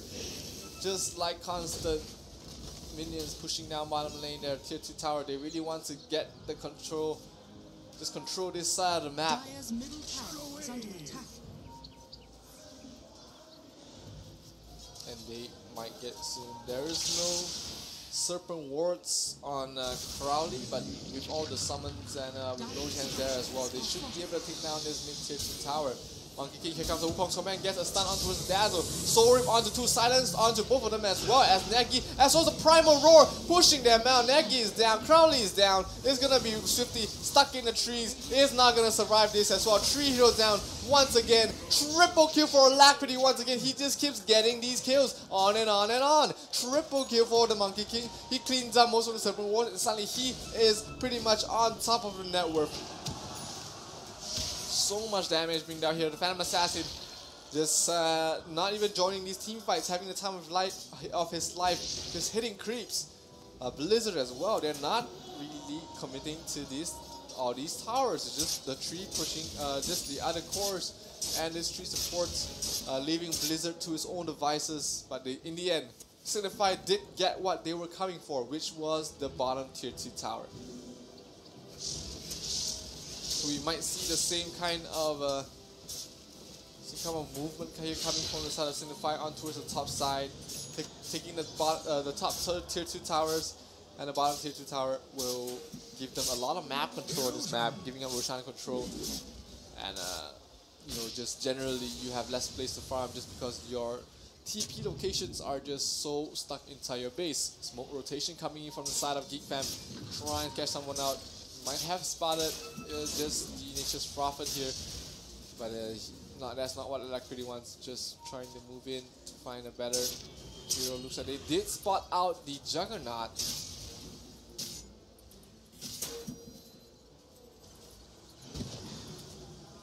Looks like they're gonna back off from that smoke attempt, not really getting anything out of that. As Geek Fam leading the kill score 12-4. Net worth not too far from each other. I'll take that. Just 1,000 net worth lead for the side of Geek Fam as the bounty was to spawn 2 apiece for both teams. As Juggernaut making his way towards it. Mantis Star will be we're having a complete very, very soon. But very, very passive play here coming from the side of Signify. They smoke up, try and go for a kill maybe on towards KYXY on towards Nature's Prophet, but on the Beastmaster, but looks like he should try and TP out of here. But Blizzard is here. The Hawk does not scout anyone out, and KYXY in a lot of trouble. Trying to give chase here. KYXY will be able to TP away from this, as the boards were just slowing them way too much that they could not close the distance on him. And a lot of space has been created there by KYXY with that move. All 3 heroes of the Dire, 3 of the heroes of the Dire stuck on the top lane. Negi is hanging around their area as well. So we might see Signify continue pushing up to the top lane before some rotations, as the Shadow Shaman is doing his own split pushing in the bottom lane.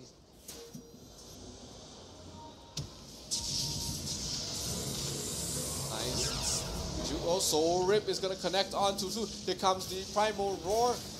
Has already been used there, so they get a kill on towards Negi. Blizzard trying to run away, gets slowed down there by the Untying Tombstones. A buyback here from Negi, able to force Geek Fam back. As looks like Signify wants to continue pushing on this top tier 1 tower. There are just so much summons, so much creeps. Serpent Wards are still there for them to use if they want to, and they will commit the Serpent Ward for this mid tier 1.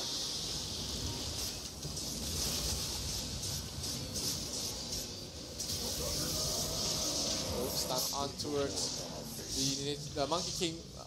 Alacrity in a lot of trouble. One more right click will be able to seal the deal, and 3 heroes of the side of Geek Fam actually has fallen. All 5 of the side on the side of Signify has managed to just kill 3 of these heroes. No buyback on the Monkey King, but there's still buyback on the Beastmaster as well as Grimstroke, but they will be up very, very soon. But still, with these heroes down, Signify looks like they are confident to take this mid on this top tier 2 tower and just back off, which leaves a lot of the map open for themselves to pick here.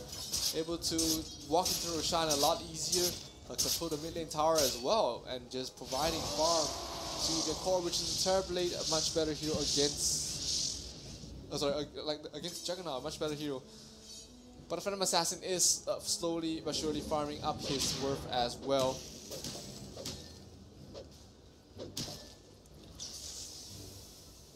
Lacrity has a Diffusal Blade, showing that he wants to keep joining these fights and keep winning these fights. But you know, these fights have been pretty one-sided, one way or the other.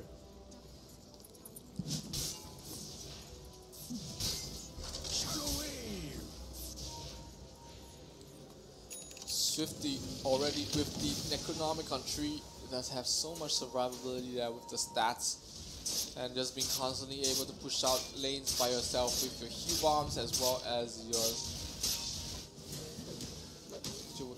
Necronomicon. Both of them work really well together here. Monkey King. Radiant's middle tower is under attack. Tier 1 tower might be some trouble here. Lacrity is in position to try and defend.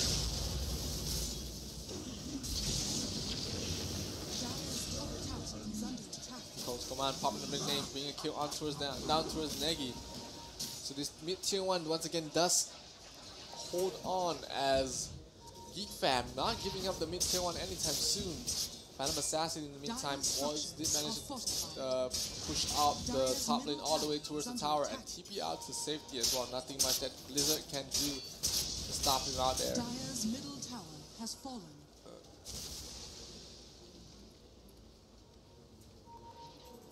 Still, both teams, they have a lot of late game potential, so they are more than content in just constantly pushing out these lanes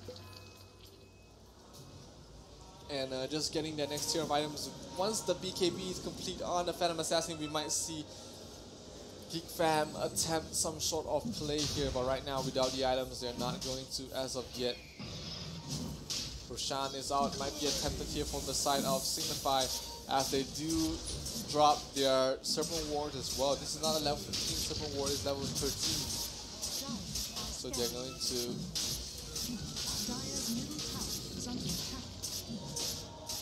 Roshan here, Blizzard to the front lines. While Axis goes in, here comes Undying Tombstone trying to stall things out. They give vision around the map. As Roshan, one more hit to falling, but it will be snatched out there by Blizzard. Soul Rip as well as a Primal Run, not able to keep them in position for the sun. The Monkey King actually stuck in towards the Serpent Ward, and he will fall as well. 2 heroes dead, 2 of the cores from the side of Geek Fam has already fallen. And they do have buybacks, but they're not. They're trying to keep chase on towards this Undying. Oh, not enough. No, not in the range to try and disable him. So Brian able to TP away, but 30 seconds without the Beastmaster and the Monkey King. They are finding it very hard to take these team fights. But once again, Roshan was taken by Signify, but it will be by Geek Fam, it will be Signify getting the Aegis, and with the Aegis, they look confident to continue pushing on here. Mid tier 2 already fallen, no more tier 2s left standing for the side of Geek Fam.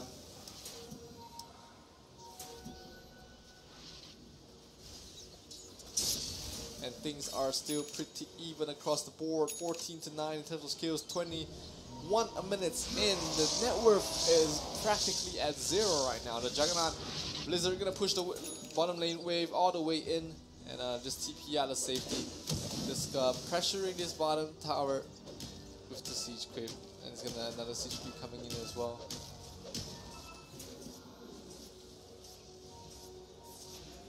Looking at the net worth as well as experience, Geek Fam still having a slight lead in terms of experience, but they are also leading a little bit in terms of gold as well.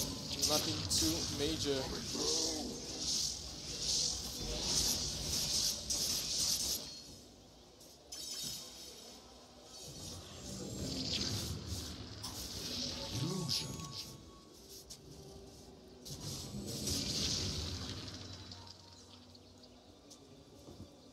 Assassin did go for the Battle Fury as well as the Yasha.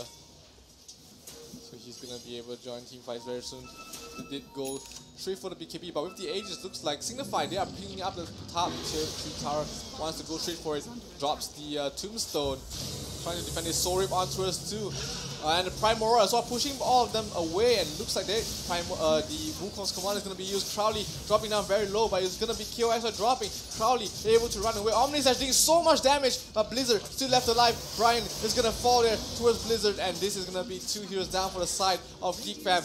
They are losing their towers. The tower is dropping down to nearly 1/8 of the health. Blizzard dropping very low. He does need to drop his healing ward or just get heals from his Dazzle for now. He does still have his Aegis healing ward in another 25 seconds, but the tier 3 has fallen. Buyback from KOX trying to defend this 50. Oh my god, might get caught out here. Blizzard's still quite low. 50, someone needs to save him. He is being abandoned by the rest of the teammates. Let's still have the Shadow Grave to keep him alive for a few more seconds, but he needs to heal up. Oh, but a crit coming for the Phantom Assassin. Get the triple. He might get a quad, but he's gonna be so much kills going towards the way of Phantom Assassin. Blizzard in a lot of trouble. He can't survive, and what a amazing turnaround coming from the side of Geek Fam. The crits were just absolutely disgusting. Instantly brings down 3 heroes and just completely wipes Signify off the map. With just a dagger, he brought down 2 blinks in and gets even more. What a disgusting hero is this Phantom Assassin. He had no BKB, he just decides to throw a dagger, gets a 1000 damage crit, and just clear things out from there. Geek Fam spots an opportunity that they can start pressuring towers, so they are going to go for this mid-tier 2 tower with the Monkey King as well as the Grimstroke, able to clear out the waves very easily with the Primal Spring as well as the Stroke of Fate here.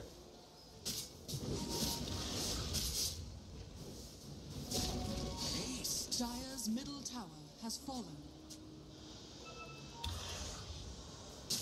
Dire's top tower is under attack. Right now, suddenly out of nowhere, it is Geek Fam taking control, taking a matter of things. Sanjin Yasha, BKB completed on this Phantom Assassin.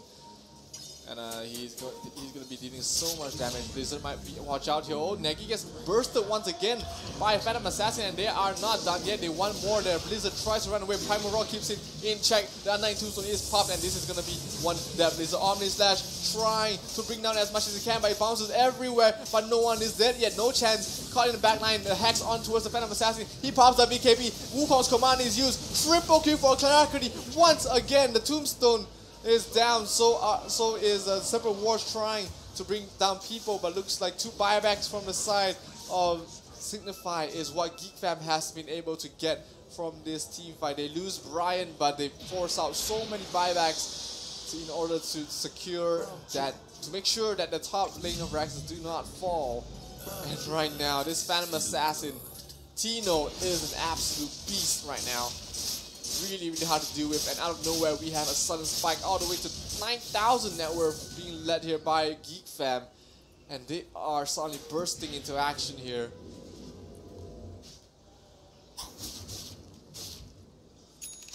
Geek Fam, the defending champions of the Predator League 2018, came into the tournament with chip off the block, with chip on their shoulder, having to prove that they can do it once again in the following new year with a completely new roster.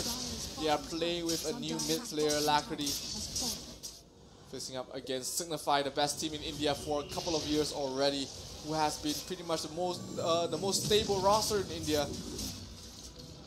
And looks like just Geek Fam, the pedigree is coming away, might be running away with this game. 10,000 net worth going towards the way of Geek Fam. Roshan is not up anytime soon. Looks like they're gonna hang around in the area for a moment. Is Geek Fam thinking of playing aggressively? Maelstrom completed on the side of Blizzard, but he needs a couple of more items because this Phantom Assassin is 6,000 net worth, 1 full tier 3 item ahead of your Juggernaut, and that is just so much that just causes so much problems for you. Phantom Assassin does have 3,600 gold on herself already, so that is a That's gonna be a basher if she wants to buy it in cash. That could be a satanic, as we can see him just queuing out there. Satanic is gonna make sure that he does not get controlled by all these disables that Signify has, and that's gonna be really, really huge. Top lane being pushed out there by Geek Fam. Still trying to wait out this Roshan before trying to go up to high ground. Roshan is at least in another minute or so. So plenty of time remaining. Are scanning.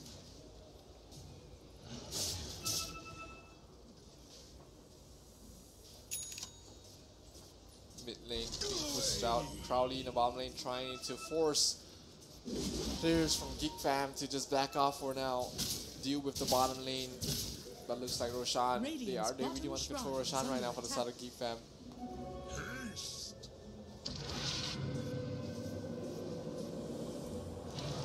10,000 still being led here by Geek Fam, not really letting out any sort of opportunities that can be given to Signify to come back here, as we have a smoke play coming from the side of Signify, hoping to catch someone out on the jungle alone, but no chance here.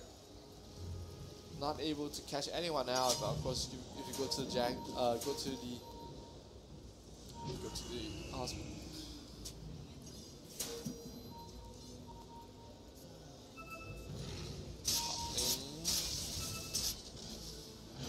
Assassin is in blur mode, spots someone out there, was thinking about it, but we have a return smoke coming from the side of Geek Fam, trying to catch someone out as well. They might walk straight into it as Phantom Assassin leading the way. The Necronomicon books might have given away their positioning as Signify trying to run the hell out of here. Blizzard pops the Mantis and they smoke themselves once again for the side of Signify, still hoping to try and avoid this, but still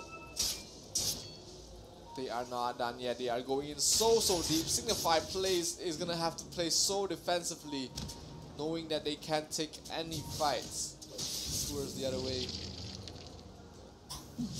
Roshan spotted out alive. Looks like Geek Fam is gonna hit there right away. Oh, what is this? This is gonna be a dead undying. Brian was way too far out there, all on his lonesome. So he gets caught out there, just brought down, but he does have buyback here. And he has no buyback, I'm sorry about that. He has no buyback, but Roshan is already up and looks like they want to commit for this Roshan as Blizzard is in the Roach Pit. EA goes in, a crit straight away, dealing so much damage to no chance as well as Neji. Neji trying to do his best, so rip onto the side as the double primal roar and the Omni Slash trying to turn things around, but it's just not enough damage. Blizzard dropping very low, the right clicks just dealing too much. The Phantom Assassin going towards Swifty, but Blizzard is the one that is going to fall here. Double kill going towards the way of Tino, and they are not done. They're giving chase. Swifty is going to fall. Triple kill going towards the way of Phantom Assassin, and Roshan not long for this world now, as 4 are dead. Monkey King, Alacrity still giving chase, trying to kill off. It's going to be an Ultra going towards the way of Phantom Assassin, and that's going to be a full 5-man wipe going towards the way of Geek Fam, as they will steal Roshan right under their noses, and they will try and push up to the high ground. 5 heroes dead for the side of Signify and this Phantom Assassin. Satanic completed, no fear at all. He's gonna go. They feel confident for the side of Geek Fam. They want to go straight towards the high ground. No ultimates, no problem, they say, as they just want to get it going. It's been a long day, the 3rd game of this best of 3, but this has been an absolutely phenomenal game from both sides. Signify taking the early lead, but of course Tino able to keep cool, calm, and collected, and just eventually carry this game off the back of a very farmed out Phantom Assassin. Mid lane Raxus do fall, the triple sniping dagger is just going to be an absolute hassle to deal with. And tier 3 on the top lane will be contested right now for the side of Geek Fam. This might be the last hurrah coming from the side of Signify, the Indian pride, the hope of India. Will they be able to hold on to this as tier 3s? Oh, the crit dagger by out towards Cloudy. Almost brings down right away and pops the BKB. Wants a kill on towards the Shadow Shaman. Does have a buyback, forces a glyph as well. And the Phantom Assassin will back off slightly. And it's not going to commit anymore as they lose 1 lane of Raxus and a 4-5. This as well. The Shrine being hit there by the Phantom Assassin. She did go for a no basher build, just decide to go for full-on damage, and it has just been working wonders Dire's top shrine has fallen. for this side right now. We rely not upon fortune. Bounty.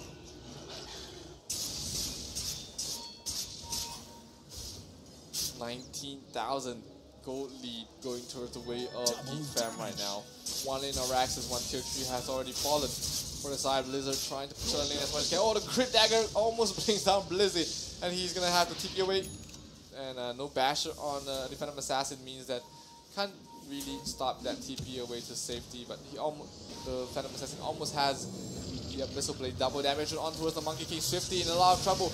Pops the Shadow Grave. The Undying Wars has been used. Here comes the Shadow Shaman out of it as well, trying to keep things alive. The Primal Roar on towards one, and then Crowley gets bursted down there by the Phantom Assassin. Double kill for the PA as he brings down Negi as well. This is going to be a tough uphill battle for the side of Signify as they lost the support. They lost they lost the supports. They got the Shadow Shaman, and they lost all their ultimates on the Sven as well as the Shadow Shaman here. They have to try their best to hold on to this last tier 3 in the map for them.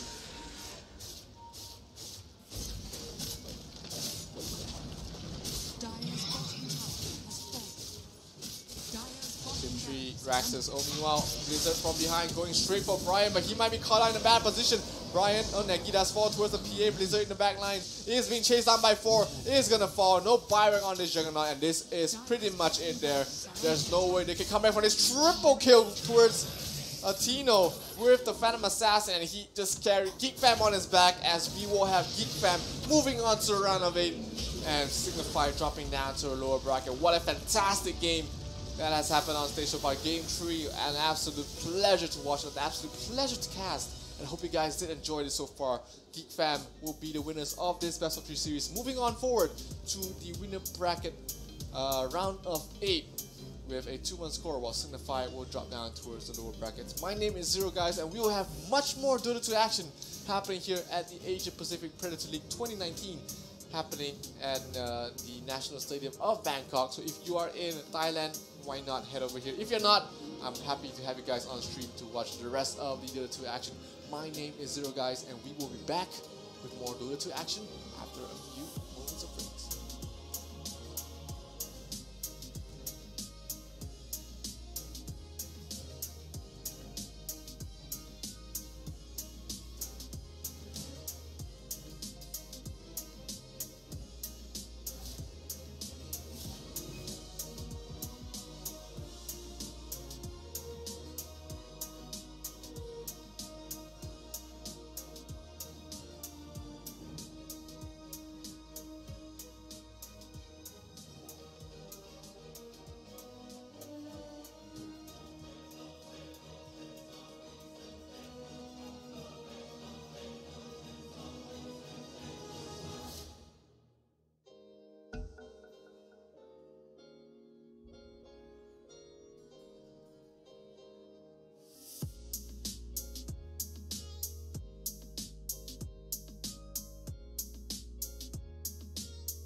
seconds remaining. Radiant team ban. Dire team ban.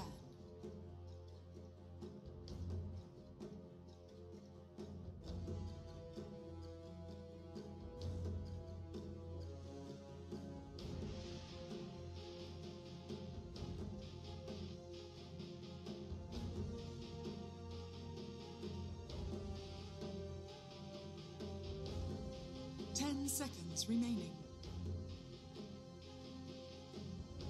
5 seconds remaining.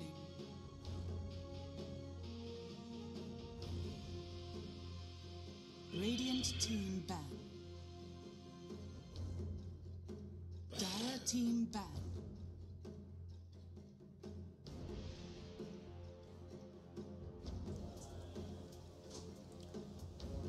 Hello and welcome back, ladies and gentlemen, to another round of the Asia Pacific Predator League 2019 Grand Finals, where we will have yet another two teams facing off against each other. 10 seconds remaining.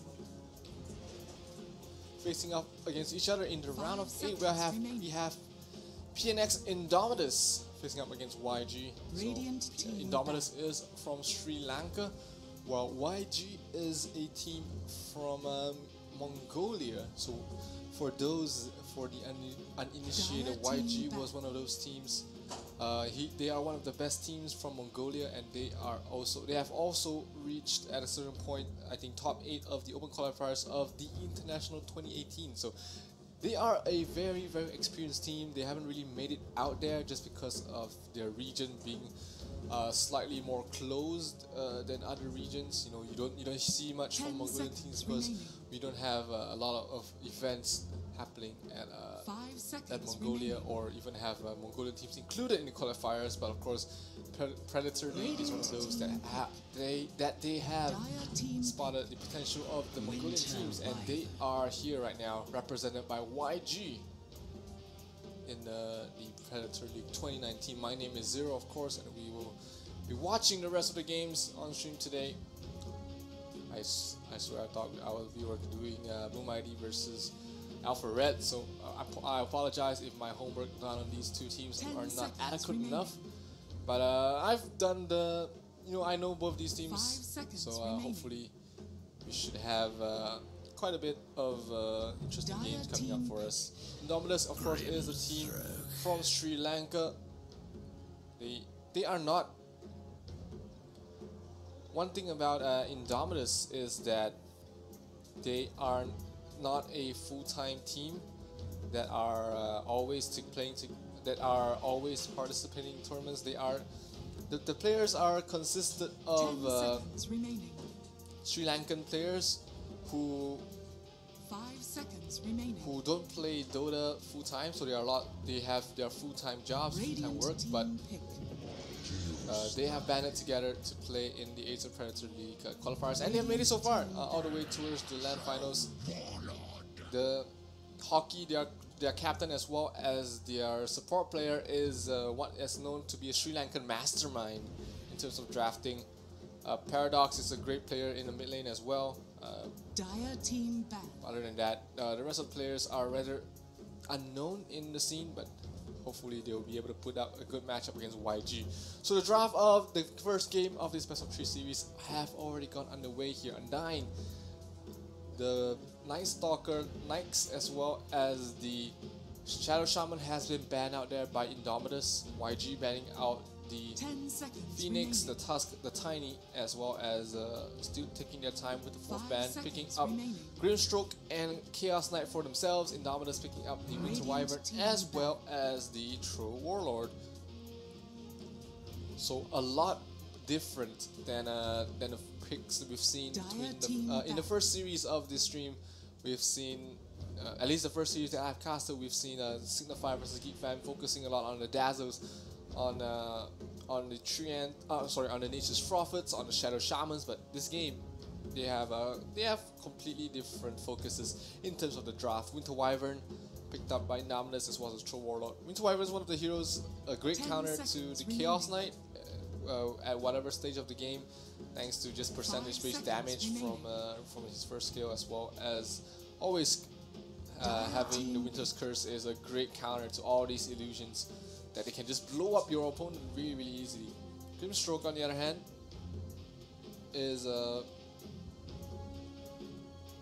very popular, as we do see nowadays. We did see Geek Fan picking it up with the Chaos Knight as well. Usually in the pro scene we do see it paired up with a Doombringer, but the Chaos Knight is one of the more popular pair-ups in the recent stages of the recent meta, just because of the multiple synergies that you can have with the Chaos Knight as well as the Grimstroke. You can put an Inkswell on the Chaos Knight, he reality rifts someone next to him, they get stunned right away, followed by a Chaos Knight stun, and there you have a long duration of disables that can very be lethal in a dual lane situation. Indomitus picking up an axe, YG going for the Razor themselves. Razor, a great hero against the Troll Warlord. The Troll can't really do any damage if he does have that static link on him. He does have to kite or just get the hell out of there while this Razor is wrecking havoc. And finally, Indomitus, they picked a axe into the Razor. So usually when you see an open Razor, it is picked in response to an axe, because the Razor can just bully the axe by himself in the lane. But looks like Indomitus has some other things in mind right now. I mean, if you play Dota chess, this Troll and axe will have synergy, the Orc synergy. Oh no, sorry, that's the Juggernaut. Never mind, forget it. Creek.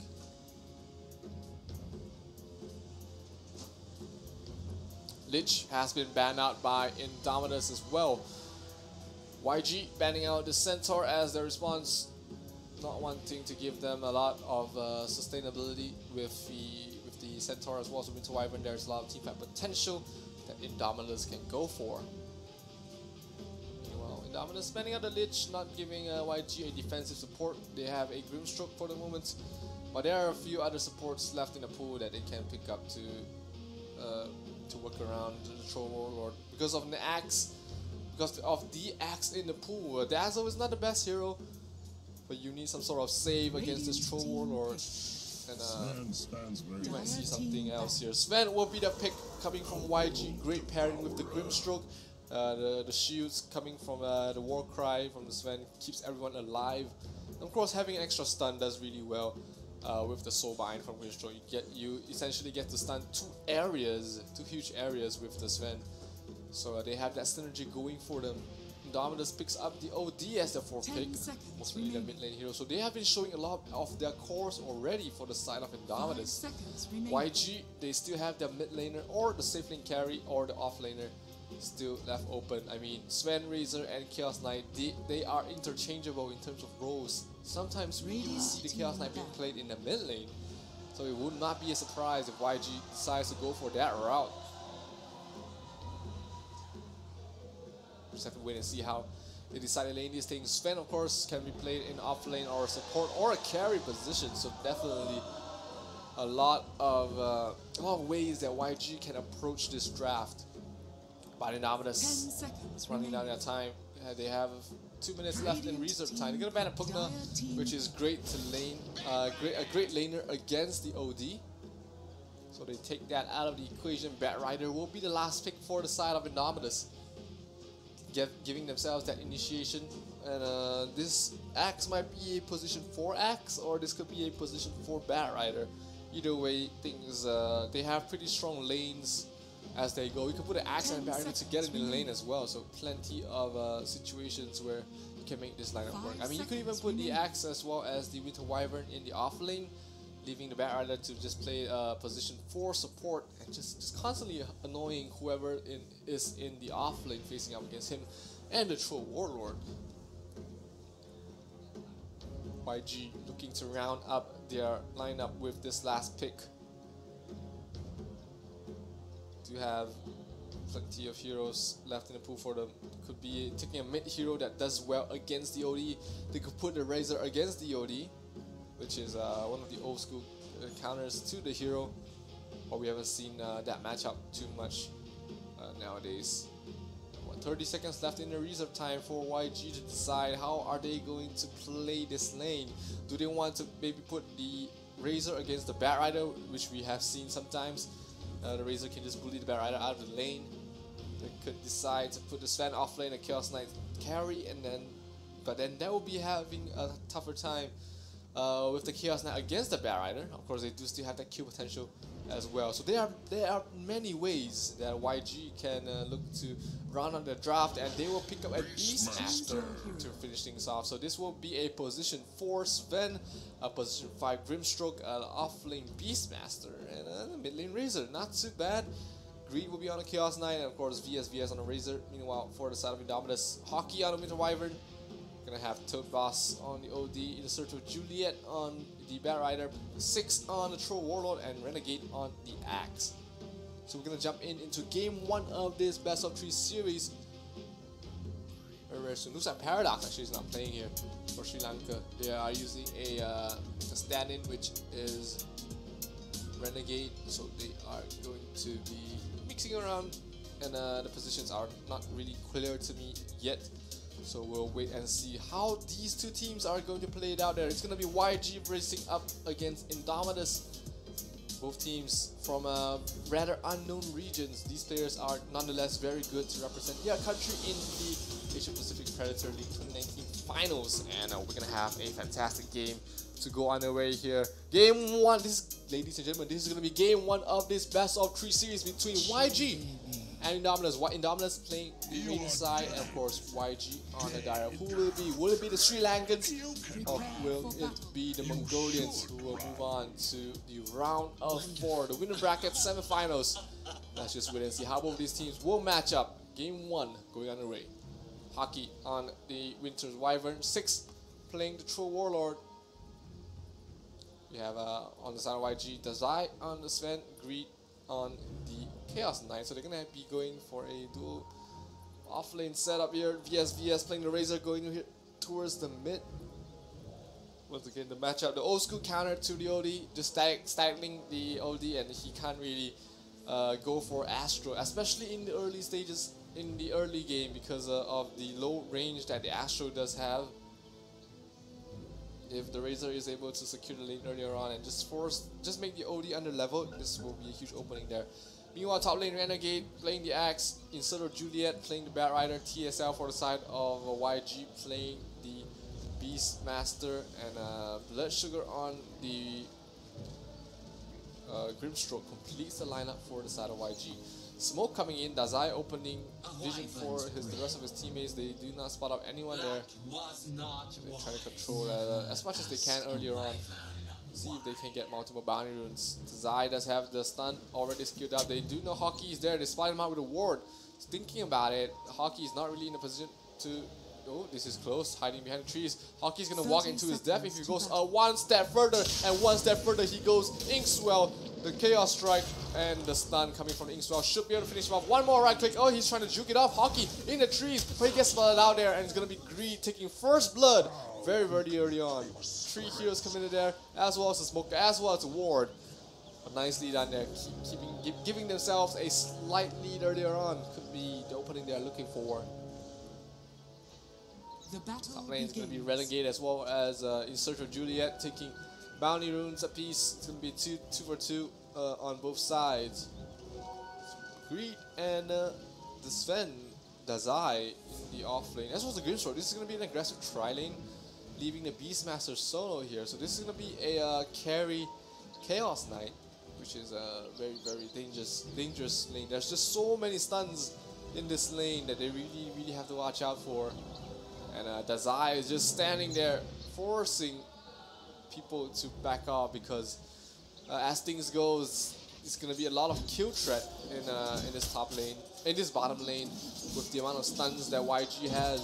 Any Reality Rift is pretty much a dead target to look out for. So the moment they reach level 2, for the side of the Dire, you really have to back off and just start making changes or making plays across the map, because YG with their lineup with the Sven stun into a Reality Rift or Chaos Vault, and then having Inkswell damage and all the disables in the world for the side of YG, this lane is pretty much a dead lane the moment they reach level 2.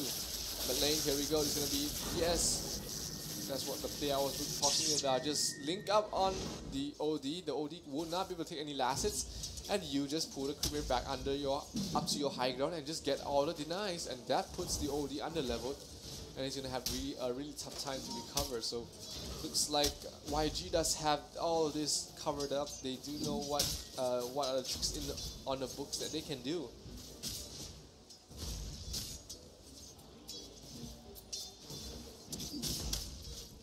Bottom lane, it's tri-lane versus tri-lane situation. Having a Bat Rider as well as the right into Winter Wyvern. Winter Wyvern can't really do a lot on his own in this lane. Bat Rider does need some levels, but he's getting the Napalm stacks up, which does force the two supports to play a lot more defensively the moment they get 2 or 3 stacks on top of them. So they have to watch out in terms of that. Going for it, here comes a stun into a Stormbolt, into a Inkswell stun, and that will be the death of Juliet. Where is the Romeo? Not in position to save him up there. The Troll tries to slow things down there with his whirling axes, but not able to do anything else as Green picks up a kill on towards the Bat Rider. They're not done yet. They still have a lot of these fables for the side of YG that it's going to be so hard to deal with right now if you are the Sri Lankan side.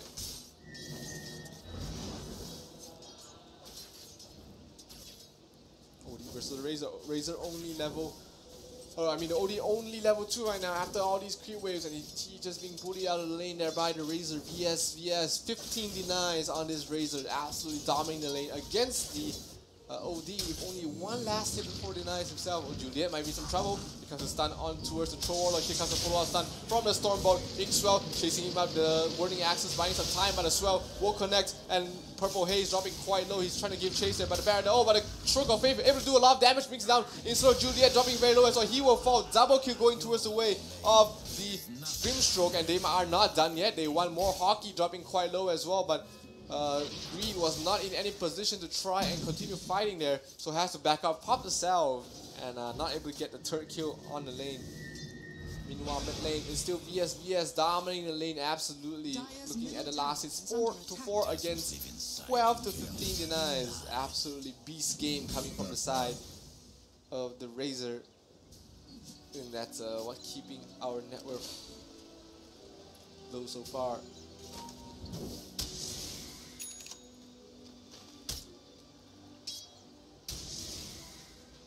4 minutes in, 0-4 right now towards the Sri Lankan side. Thinking about it, going straight for the Troll. Gets the winning axis done, but the stun from the Inkswell as well as the Stormbolt should not be enough, as they do not have enough damage to pull him up. But Blood Sugar being chased down there by instead of Juliet. The Bat Rider doing a lot of damage himself, but his Firefly will be expiring, so 2 seconds stun on towards Juliet. The front, Splinter Blast not able to clear things up, and the Bat Rider dropping very low. One more right click from Greed will be able to seal the deal, but Dazai as well as Blood Sugar very low themselves, trying to fight back. The Stroke of Fate did not connect. Greed does not have any mana at the moment, so they are not able to continue diving on towards Hockey. 1-for-1 trade out so far. Losing the Grimstroke by getting themselves a Bat Rider in return is a good trade right now for the side of YG, as they are just so far behind.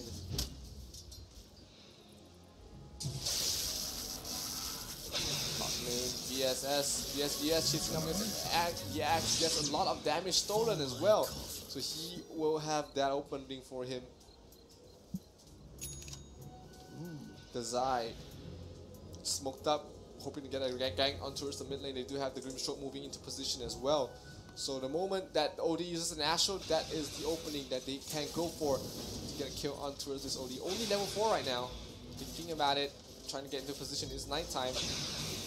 Waiting for the Astral. The Astral has been baited. The Stormbolt comes in. The TP is coming in as well. Stroke of Fate trying to keep things alive. The Inkswell will connect, but here comes the Winter Wyvern Hockey trying to keep them alive. Tobal's getting a lot of damage stolen though. Trying to fight back, but he has no damage. Tobal dropping very low. One more Stroke of Fate and we'll be able to kill him off. Dazai dropping very low. The tower not enough to kill him off. And Hockey in trouble. One more right click from the Razor will be able to kill him off as well. And VS barely surviving, and we'll have to back off, but this will be the most valuable shrine that they have ever used this game, as they are going to be healing up 4 players. VS actually not going for the shrine, not really feeling thirsty right now. Might decide to do something else there. Renegade does have a Vanguard already completed, so a great start there by the Axe. He's able to get his Link Dagger in record time. TSL already has his offering completed as well, so this Beastmaster is not losing anything in terms of the money game. Not really much that both heroes can do to try and kill off each other, as you can see. In terms of last hits, the Axe 52, the Beastmaster 50, and a lot of it will be melee creeps at this moment in time.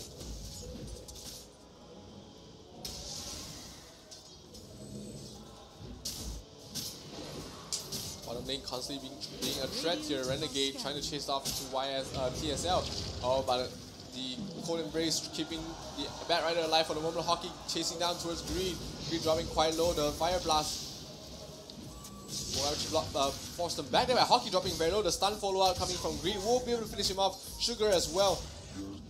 Not really healthy, but he has plenty of mana to fight back, and they go straight for 6. The Stroke of Fate will be dealing a lot of damage. The Inkswell is going to be used to back up for the moment, as Dazai dropping very low will fall, in fact, diving in a little bit too deep, but here comes the OD, joining the fray. Blood Sugar dropping very low and will fall. They might lose the 4th one right now, as Greed trying to fight back against 4, and he will pay with his life as well. 4 heroes down for the side of YG all out of a sudden across the map, and then we are back to square one. Both teams neck and neck in terms of net worth.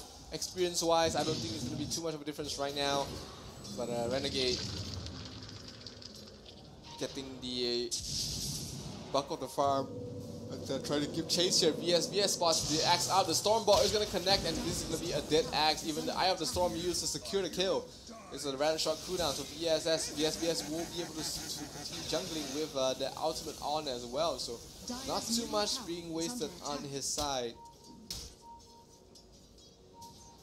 A Primal Roar onto the Winter Wyvern. This is going to be a lot of damage dealt.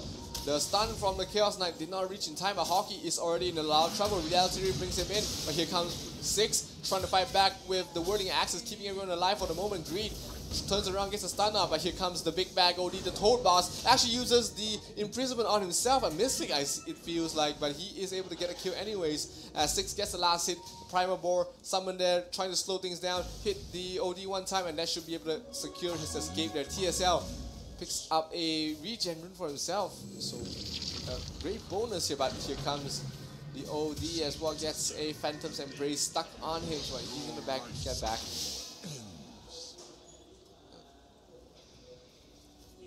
Six to 11, 9 minutes in.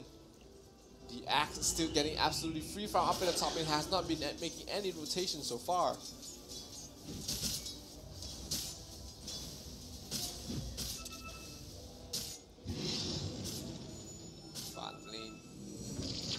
Master with the offering, he wants to continue.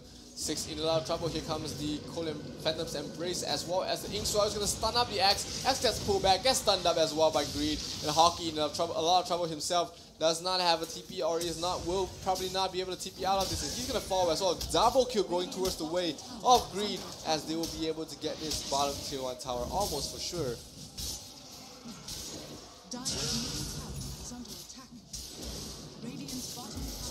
Top lane Renegade being caught out there by 2 heroes, but here comes the Bat Rider Juliet trying to help out his teammate. OD is here as well to try and back him up. Dazai gets slowed down there by the OD. The OD stealing a lot of int, but he's out of mana. Here comes the Razor. VS giving chase. Inkswell on him. The Stat Link as well. This is going to be a free kill on towards the OD if he's able to get a last hit. And yes, he can. The Bat Rider trying to run up. Here comes the Cat, Stroke of Fate, slowing things down. Here comes the Boar as well. Juliet will be in a lot of trouble right now because he has no escape. Double kill going towards the way of the Razor. Hockey TP is in, maybe trying to help things out there. All he does is just nothing, as YG getting 4 kills up in the top lane. So double damage on towards the Razor. They will start to pressure some towers, especially once this Beastmaster has his offering. Razor going towards making his way towards a Sanji's Yasha, it seems like. Net worth difference between both teams.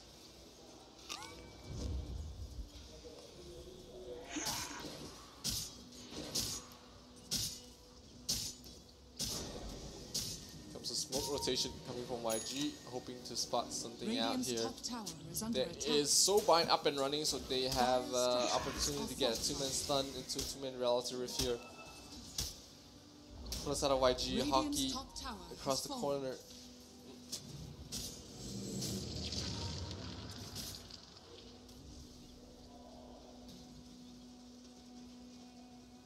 Radiant's middle tower is under attack. Radiant's top tower is under attack. Both teams do have adequate late game to stall it out there, as we can see the Axe almost has a big dagger TP up to the top lane with the Wyvern. They want to try and catch up this Beastmaster. Oh, but Juliet gets his TP cancelled by the Stormbolt as well as Reality Rift, and this is going to be a dead Bear Rider for sure. One more right click. Are they going to be able to close this? Stroke of Fate should be able to close things out, but a right click from Blood Sugar is enough to give him diabetes and clear things out there. 2,000 network going towards the way of YG so far. Dazai did use God's Strength, but he's in the end just a support. 6 trying to get the best out of the jungle, stack things up there, max levels in whirling axes, but not really able to continue flash farming as quickly as he wants to. Renegade being slowed down there by the boars. TP in, and that's gonna be a dead axe.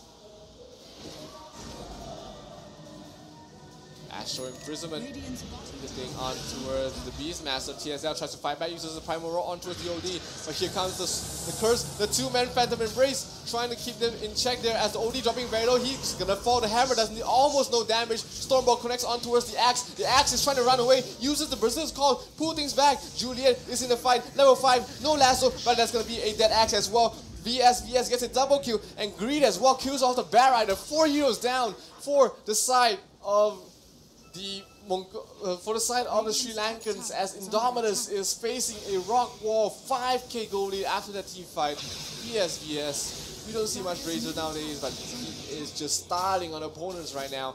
Absolutely dealing so much damage. Staggering, just putting too much for the OD to deal with, and any other heroes just melt with against the right clicks of the Razor, and you can see Razor's leading the network charts by a considerable amount as well, being able to clear out the jungles quite easily just because of the passive, and just constantly spamming out his first skill as well. Things are not looking good for the Sri Lankans here in game 1 of this best of 3.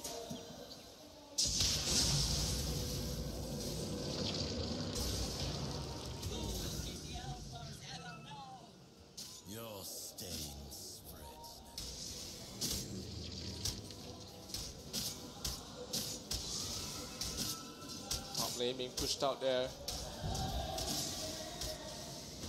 by Beastmaster with the offering. It's going to be dealing a lot of damage.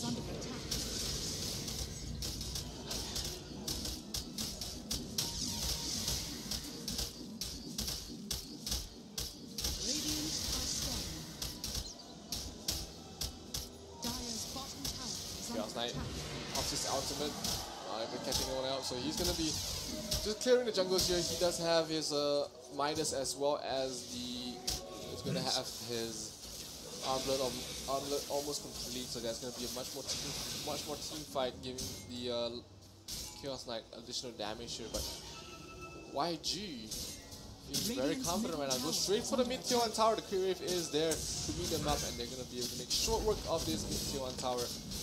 Blood Sugar level 10 already on this Grimstroke. Dazai just playing this Fen like just playing it in a full support position.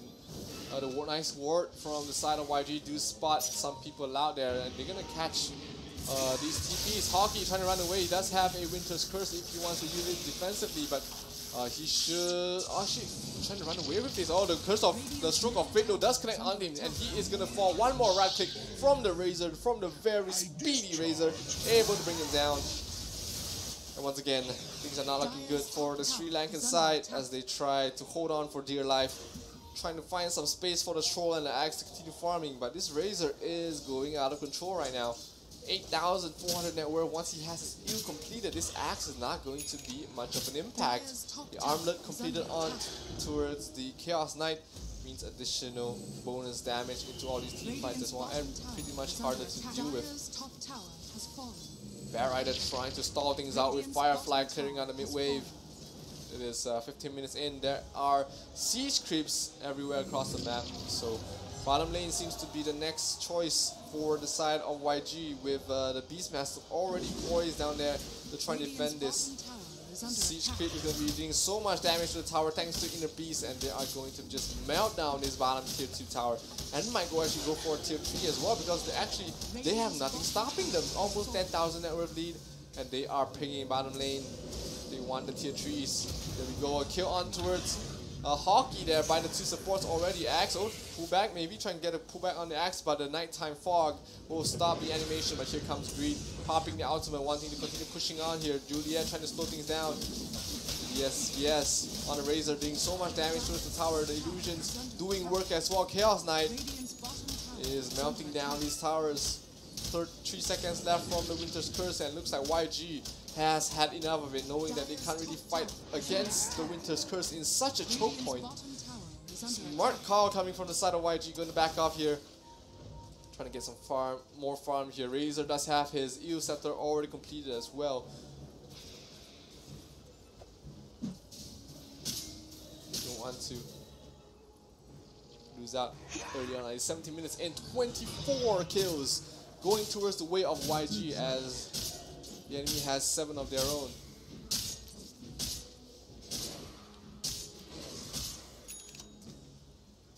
The Axe does have his Blink Dagger, but he is sometimes away from being an impact on the game. It's a 17-minute Blink Dagger where the Grimstroke himself has a Blink Dagger of his own, as well as a position 4. Roshan will be the next point of contention here, coming from the side of YG, as they do have the Solar Crest already completed from the Beastmaster, which means that this Roshan will melt very, very quickly if he's there to provide the negation in the armor. Oh, looks like he forgot he has a he has a Solar Crest here. 3 heroes spotted out there by a ward in the bottom lane means that this Roshan is pretty much open for the taking for the side of YG, as the Aegis goes towards the way of the Razor, spots out a Arcane Rune as well. So Razor definitely can't pick that up there. A Phantom's Embrace on towards the Troll, but he's able to clean that up very easy. But Axe, oh, gets spotted out. That call does not connect though. Blood Sugar with his fast fingers able to blink out of that. And oh, that was absolutely demoralizing for the side of YG, as they are just facing such strong adversity right now. Razor does have his Sanjin Yasha completed, so he's even more speedy, even more tankier, and these towers are going to melt in very, very short time. Top lane being pushed in by the Chaos Knight. Mid lane, the Axe is there, the Razor is there. Sorry, the Sven is there, the Razor is there, and the Beastmaster is there as well. So this tower damage is just so much coming from the Razor.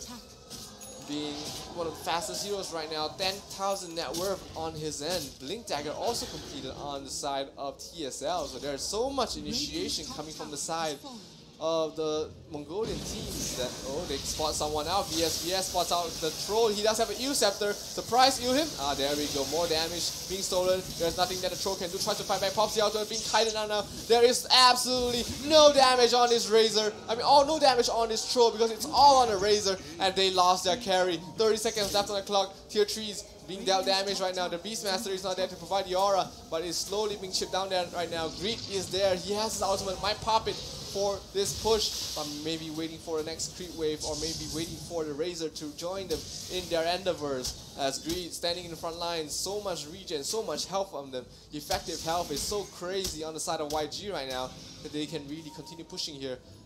Let's see if they want to commit, as Razor is cutting the creep wave in towards the mid lane as well, so keeping pressure on this top tier 1 tower.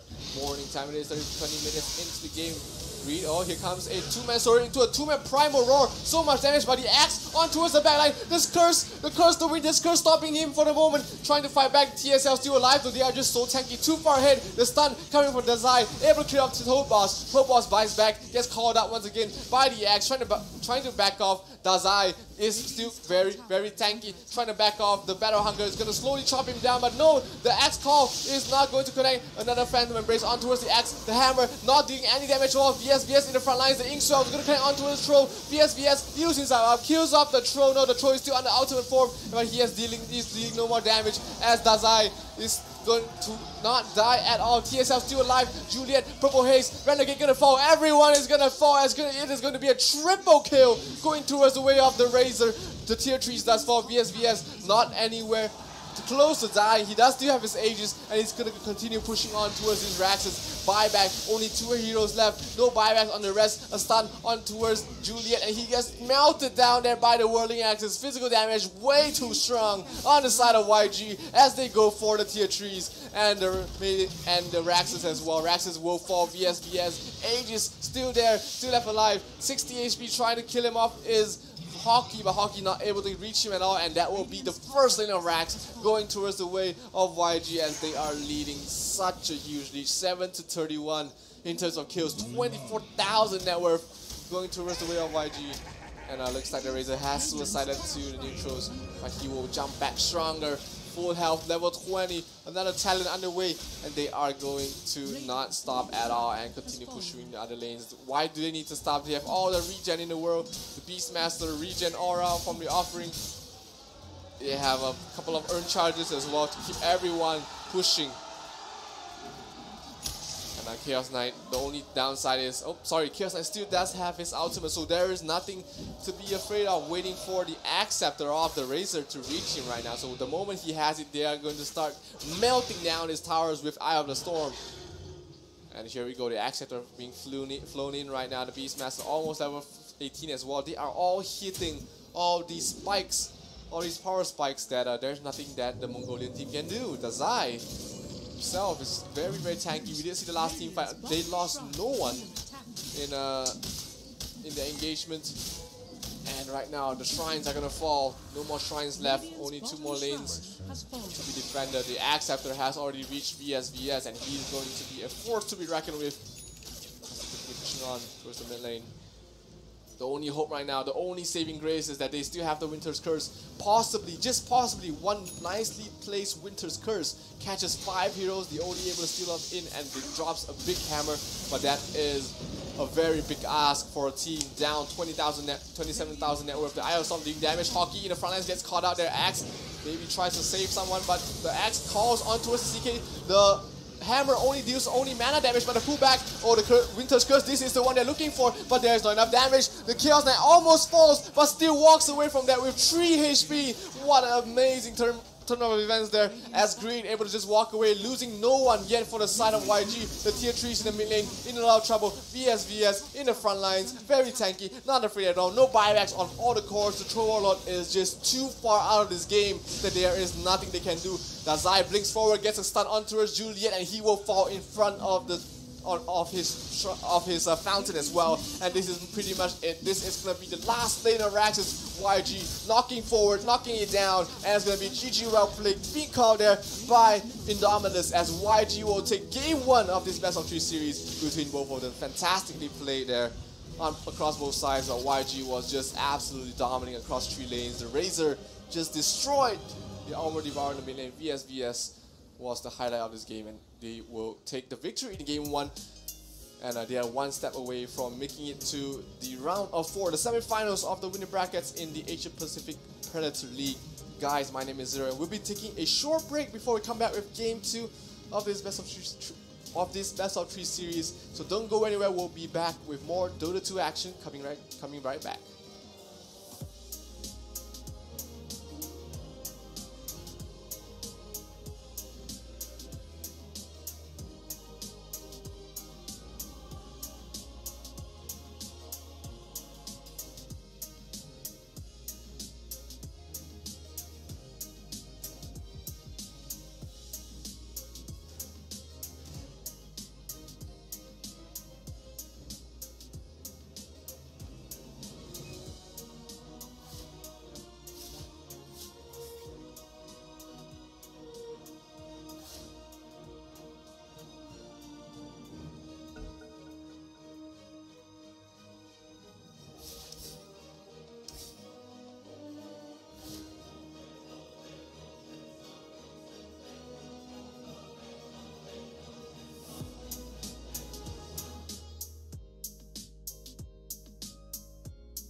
Dire team ban.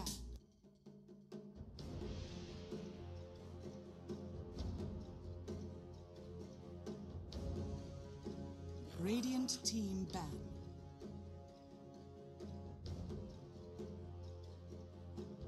Dire team ban.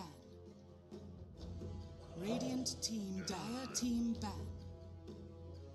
Radiant team ban.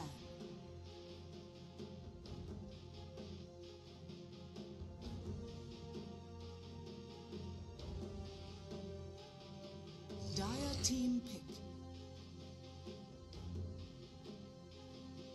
Radiant team pick. Sven stands ready. Radiant team pick. Alright, welcome back, ladies and gentlemen, to the Asia Pacific Predator League 2019 round of 8, where we have YG from Mongolia is facing up against Indominus from Sri Lanka. My name is Zer, and Casimir. Actually, we have someone else today.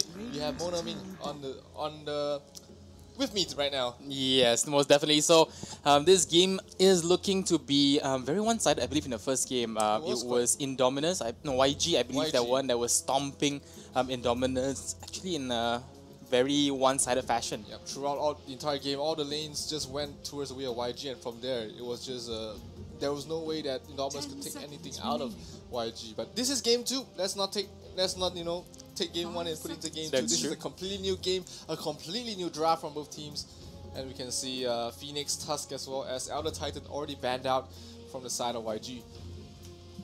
Yep. Meanwhile, looks like Indominus this time they're taking the Sven for themselves. I believe it was YG that played Sven in the earlier game with a CK, right? Yep, Sven, CK, and a Grimstroke. So there was a lot of control, a lot of team fight possibilities for the side of YG in the first game. But this game, Indominus will be picking up the Sven for themselves while banning out the Undying CK, the Undying Chaos Knight, Night Stalker, Razor, and the Undying, the Ursa as well. Remaining.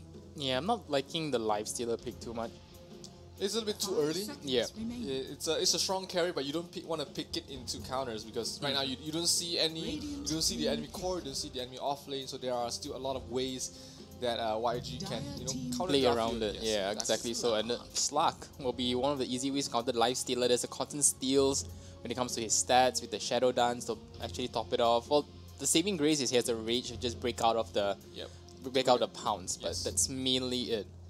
Yeah, Lifestealer generally does not do so well against high edgy carries, and Slug is the epitome of a high edgy carry. You bet. The more he hits you, the stronger it becomes. Exactly. Units with high armor are generally the counters to the Lifestealer, and people like to pick up Slug, like to pick up Phantom Lancer or the Terrorblade against the Lifestealer just because the high amount of physical damage that these units can do, and also Lifestealer just does nothing against you in the team fights. Yep. Now moving into the third pick here for Indominus, they do have Sven. So is this going to be an off-lane Sven? This could be an off-lane Sven or a position 4 Position 4. I mean, we saw position 4 being played numerous times, I think, in the past years. There's a Storm Hammer, and the War Cry just gave so much to the team. Yeah, so the popular, both roles are popular right now for the Sven. Off lane less so than as compared to before, but it's still viable to play the Sven towards the off lane. But seeing it picked in the first pick, most likely it's going to be a position 4 or position 5 Sven. Against a Grimstroke and Tiny, though, the Sven is going to have a hard time finding any usefulness around the map because these heroes are very fast, very tanky, and it's generally very hard to deal with them.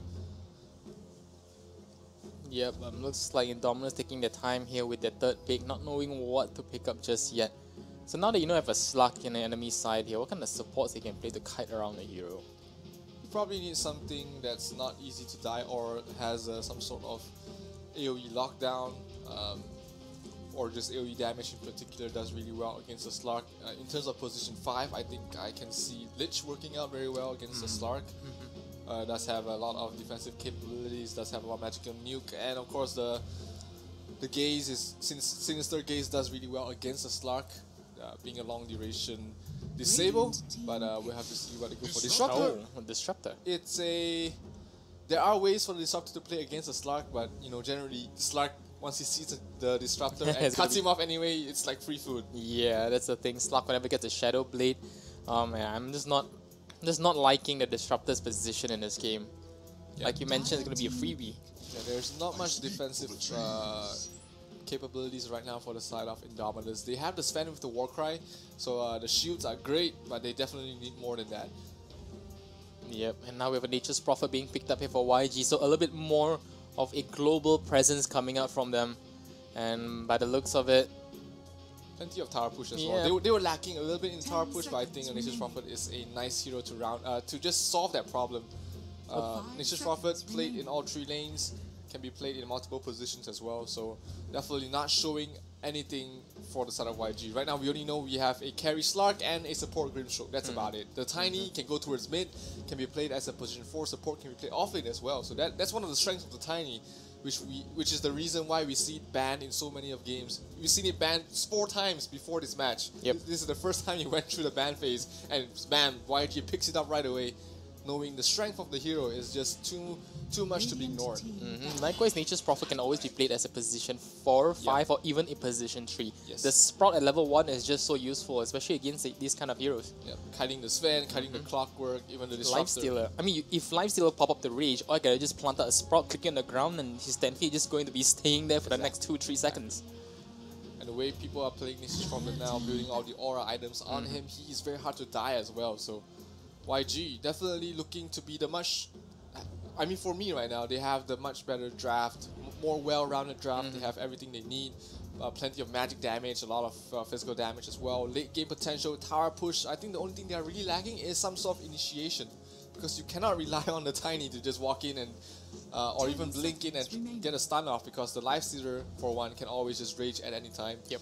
Clockwork, definitely one of the more tankier heroes as well. We don't see much Clockwork nowadays. Yeah, he's just really fallen off, especially with the nerf after nerf for each of the patches. But I believe as a position 4, he's still pretty okay. Interesting. Shadow Fiend. Shadow Fiend Clockwork. This is something we haven't seen in a while. Exactly. Right. But by the looks of the draft, this might be a Sven offlane, which is a Clockwork position 4. And then Shadow Fiend, one of the heroes that if he has the full souls at the start, he's going to completely dominate the lane just because of the high amount of damage he has at the early levels. So what will YG do against this? I mean, there are a few heroes that can go against the fully sold Shadow Fiend at level 1. Heroes like the Kunkka or the Templar Assassin does very well against the Shadow Fiend, or even the Lina. So, yeah, the constant spams of the Dragon Slave just puts him in his position there. Even though he has like 80 damage at level 1, you know, these heroes can go toe-to-toe against him. So let's see what YG does. Oh! Spirit Breaker. Space Cow. So we have a Tiny Mid. Tiny Mid. Slug Carry. An off-lane Nature's Prophet. Position 4 Spirit Breaker. And a 5 Grimstroke.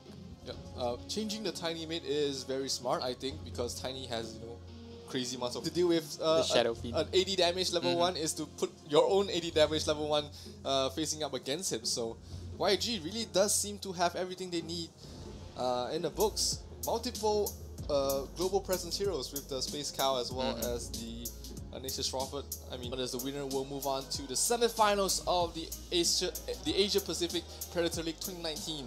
And I don't really remember who will they face off if they win. But still, there's a lot of money left, a lot of money at stake here, and of course, moving around the 4 means that you are one step away from the finals and one less game you have to play in the lower brackets. Yep, and right now, so predictions, Zero. Who do you think will take this game? I think YG has, you know, outskilled them and outdrafted and outlaned them in the first game, and I don't think that will change with game 2 here. The draft looks very solid, and they're looking very good right now. Alright, so well, I would like to believe, you know, the underdog come back here from the other side of the team for Indominance. So well, hopefully they can put up a better game in game 2 compared to game 1. We just have to wait and see, because right now the Shadow Fiend is just farming the cogs, you know, 79, 14 damage, not too bad. He's gonna walk out with full souls, and that's gonna help him out a lot in the lane. So we have the Disruptor there as well to get the first right click off in order for Shadow Fiend to get the last hit onto the cog. So not doing too bad. I mean, hopefully the Shadow Fiend will be the saving grace for the team here, because I'm honestly not liking the Clockwork pick. Yeah, and the Disruptor. We've seen it happen a couple of times where, you know, you put all your eggs into this Shadow Fiend basket. Well, level 1 bash from Dazai, they might get a kill on Tourist instead of Juliet. The Inkswell does not connect. Nicely used cogs there to force him back, but that just means that your Clockwork has added cogs in level 1 to save his life, so that might have just cost him the lane for the side of Indominus. We just have to wait and see how does he decide to transition from this. And let's have a look here. Hockey, the disrupted. I'm not liking the laning presence when it comes to the side of Indominus because mainly their supports are not very lane friendly. Yeah.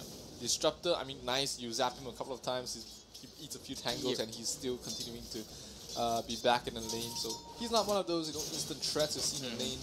And being a Nature's Prophet, you can just micro your treants and just right click him down because he's not the fastest of heroes. Yep. And now Hockey might be in a bit of trouble. Right click's coming in bash? from Desai. No bash? No. Looks like there's no luck for the bashes this time. Did he get charged at level 1 instead? No, he got bash. Okay.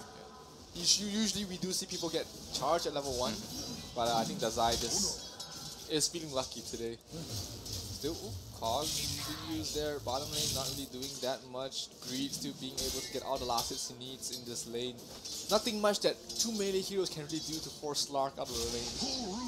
Of course, there are ways that the Sven can do a help against it, is to max out the cleave, and that's one way to win the lane against a Slark. But being level 1, usually you would add the Stormbolt. Yeah, just for extra security on your end to initiate fights as well. So you definitely need a couple more levels, but Slark, in the meantime, is not going to give him that couple of levels to win the lane. And things are not going to be looking good there for the bottom lane, at least for the side of Indominus. At least the lane is pushing out, so the Sven will be getting level 2 in this wave. Dazai and Hockey just saying hi to each other. But just look at the difference between both teams here in the last hits and denies. You have Slug sitting at 12 last hits, Tiny at 10, Nature's Prophet at 7. Everybody else from the Dire side there is very low. And look at this Toad Boss just dropping down very, very low here. That's always the danger of lane against a Tiny. You don't know when he wants to instantly burst you down, and just from one stun you see him taken down. Top lane, Purple Haze, one more right click, that's all they need. The Treant blocking him as well, getting the first blood. Dazai, as well as TSL, looks like the Nature's Prophet and Space Cow combo just took out the Lifestealer there. Very nice micro coming from TSL, perfectly blocking 6 from it, ever having a chance to just walk away from that. And that's the thing I want to actually elaborate more in the Disruptor phase. He doesn't have anything to save his team. No, he's not a defensive hero. He has, I mean, static field, but how many times does that actually come into play? Especially towards the early stages of the game where you will not have a single level in the static field. And, the Lifestealer just died, just like that. Even if you have the glimpse, it takes a while. It takes about 2 seconds before you actually get relocated. Oh, look at this. Oh, even a Nature's Prophet coming in. Fairy Fire being popped, but one more right click. VS will get the kill there. You can just see how calm he was. You know, I got this. I'm not gonna die. You know? I'm not gonna die. I don't even need to toss you. I mean, like, a Nature's Prophet coming. Or he's just telling his teammate, give me the last hit, give me the last hit. You know? That would be me. Yeah. So 2-0 already for the side of Radiant, and looks like we'll be seeing a 3-0. Hockey getting out the kinetic field with the Thunder Strike as well. But to what real capability can actually do this? Right, he's coming in with the Sprout as well, and well, that's all she wrote. Yeah, the laning stage is completely hell right now for the side of Indominus. Their Shadow Fiend basket just dropped and broke, and they're out of armlets in the morning. Because he's out of souls right now, and against a 100 damage Tiny, you do not want to be out of souls. Dazai getting slowed there, instantly charged. It's the slowest charge I've ever seen in the history of Dota. It wasn't charge, that was a yawn. It was a yawn, alright. Stretching his legs before I actually go for the full charge. The lane, I expect it to go a lot more one-sided right now since the Shadow Fiend just lost all his souls. Ooh, things are not looking good there for the Sri Lankan side. As we see the off lane TSL, might be some trouble here.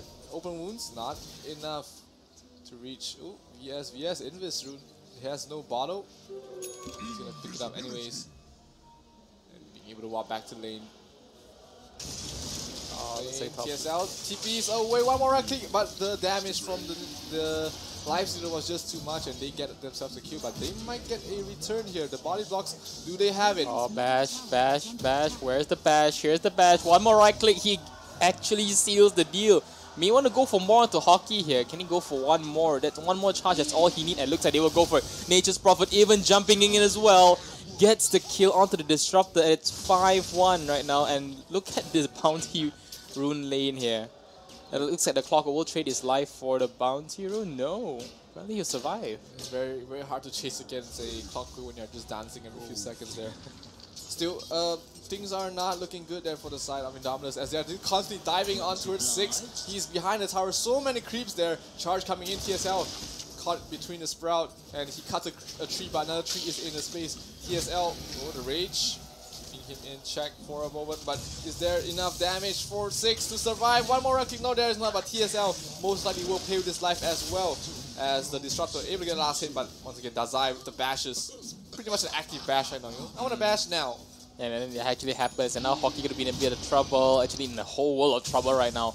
The charge being used, and just like that, TSL with his creeps actually gets the kill instead. Space Cow not getting, not being able to cut a break here. Juliet getting caught up by the pounds as well as the Inkswell stun will be down as well. And bottom lane, top lane, and even the mid lane, things are not looking good. Yeah, this looks to be a repeat of game 1 here between the two teams. We'll have to see if the Dire side actually can turn things around here. Let's have a look at Toad Boss. I'm not too sure what item he has right now. Probably not much seeing the damage he's dealing. Yeah. And the amount of net worth he has, probably just a couple of Wraith Bands and a Magic Stick right now to try and keep him alive. But Shrine will be used there by YG. Continuing on this pressure. There we go. Thanks. Thanks for that. 2 Wraith Bands and a Magic Stick on the money. There we go. Renegade on the Sven. Does still have no level, not a single level in Cleave. Greed, a pounce into an Inkswell. The stun does connect, but the stun on the Inkswell does connect as well. Juliet. Yeah, but Greed looks like he didn't actually want to go and commit for that. Does have the pounce to use though, but it was that right under the tower. Guess he wasn't greedy. Yep, not living up to his name. It's a bit of a disappointment there, I'm kidding. There we go, here comes the Glyph diving in, trying to get onto Hockey. The TP from the Treant, the Nisha Prophet was used up, and they might actually go dive into this as the destruction onto his Hockey gets blown up, and Toad Boss is just an absolutely sad casualty. Here comes the Space Cow. Is there enough though? Toad Boss almost gets brought into the cog as well, but the stun coming from VS able to bring him down. Juliet not long for this war as well, as it's going to be a triple kill going towards the way of Tiny, and Renegade TPing in. Not the smartest of choices he made today. Yeah, but I think it's a bit too hard to bring the Sven down right now. VS, does he still have the Avalanche, and Toss does throw out one Avalanche. And looks like with the Grimstroke's help, they should be able to get the Sven here. Here comes the TP coming in from the Lifestealer. And looks like with that, they will actually manage to get the kill. But Sven ultimately does fall as well. It's a 2-for-2 exchange here. But I may have spoken too soon. VS, okay, with the Avalanche, he manages to get away. That's the thing about Tiny though. His Avalanche AoE is just way too big right now. And the damage as well. And him being a strength hero, you look at his HP, he was at 25% HP. You click on him, he has 600. Sometimes you just get demotivated in situations like this. But of course, the Lifestealer, one of the better heroes against the Tiny. Because the Tiny can absolutely do nothing against it. But still, it is still a tough mountain to climb right now for the side of Indominus. 12-4. 8 minutes in. Yep, and let's have a look here. 6k net worth lead for the side of YG. And things are just looking absolutely great for them. They have managed to take down, I believe, 1 if not 2 of the tier 1 towers. Yeah, top tier 1 is down for sure. Bottom seems to be still there. Sven's face is a bit too big. Yeah. Take off the mask. It'll make him move a little bit before we can actually spot that out. But all in all, it looks like they're not doing too bad.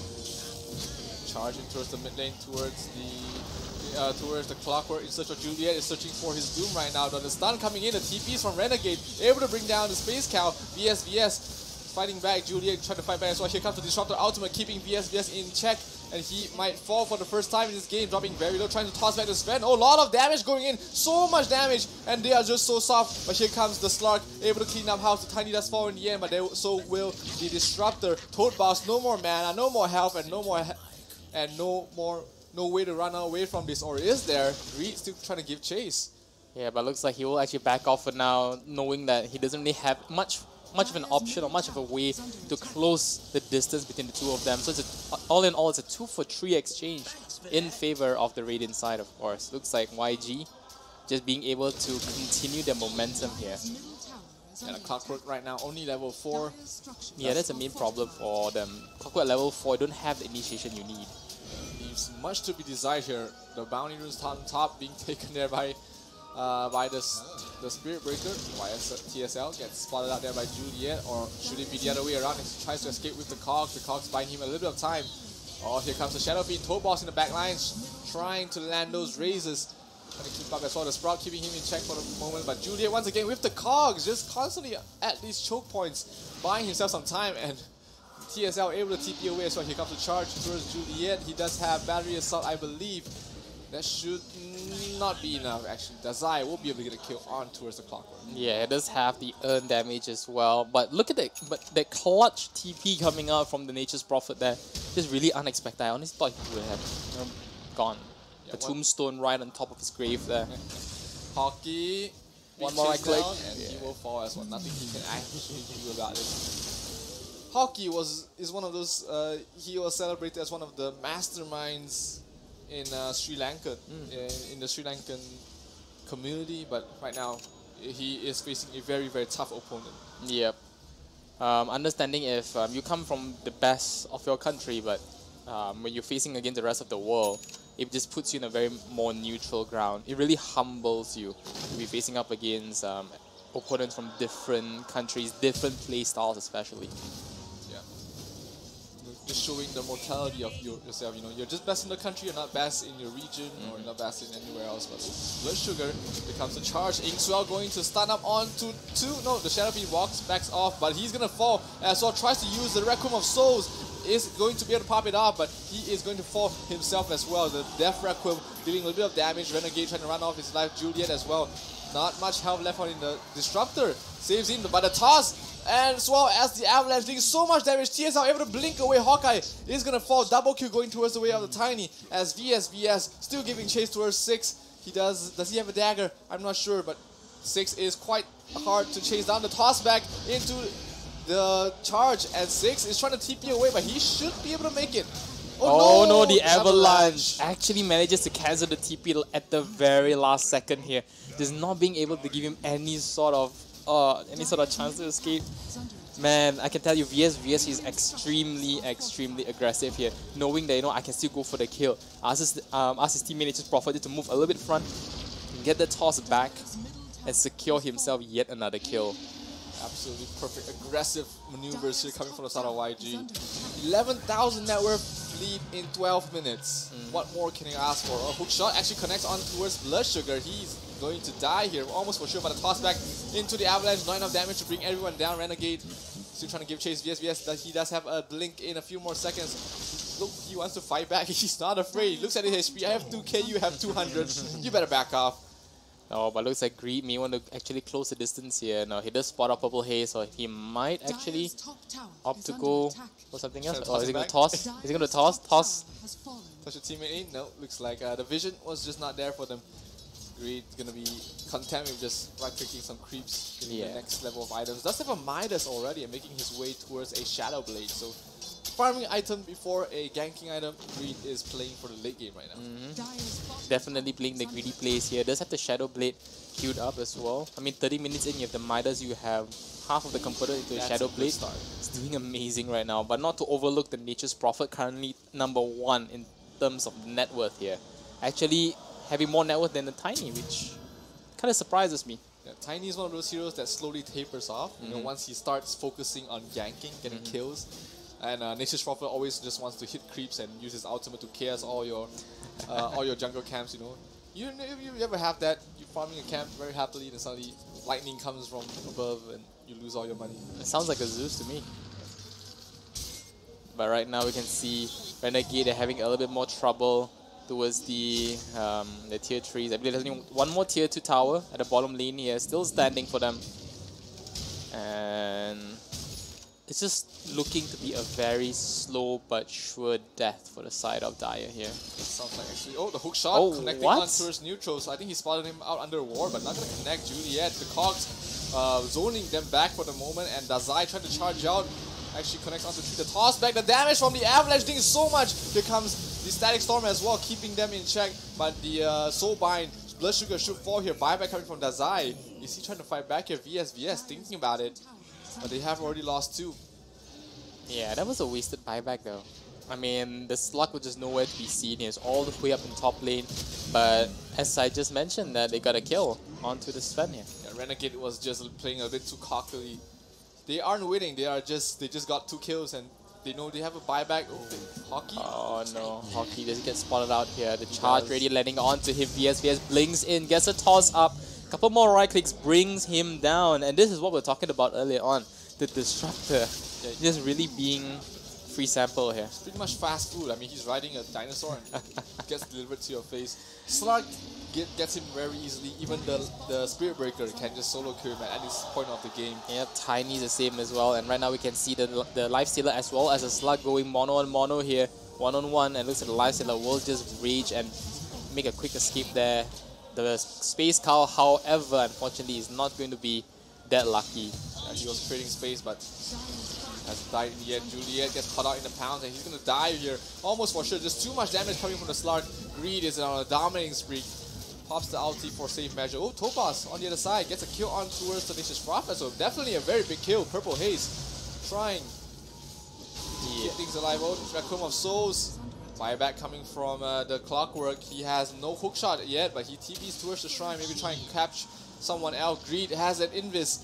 Has the Shadow Blade. He's gonna go for Toad Boss. Nice 2-man Soulbind, but is there enough to help him out? No, there is not. But Tiny on the backside gets a kill on towards the Disruptor. But Slug gets picked off in the middle of the Stack Storm. VS will be able to TP away. But what is happening here?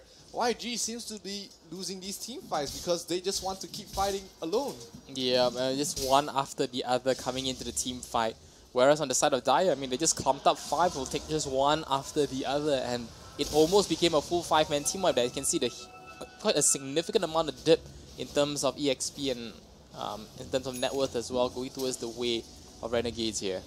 Yep, still, they are still facing a huge mountain to climb here. 12,000 net worth in the lead. The Knife Stealer nowhere close to his next level of items. Only a Midas and trying to make his way towards a Radiance.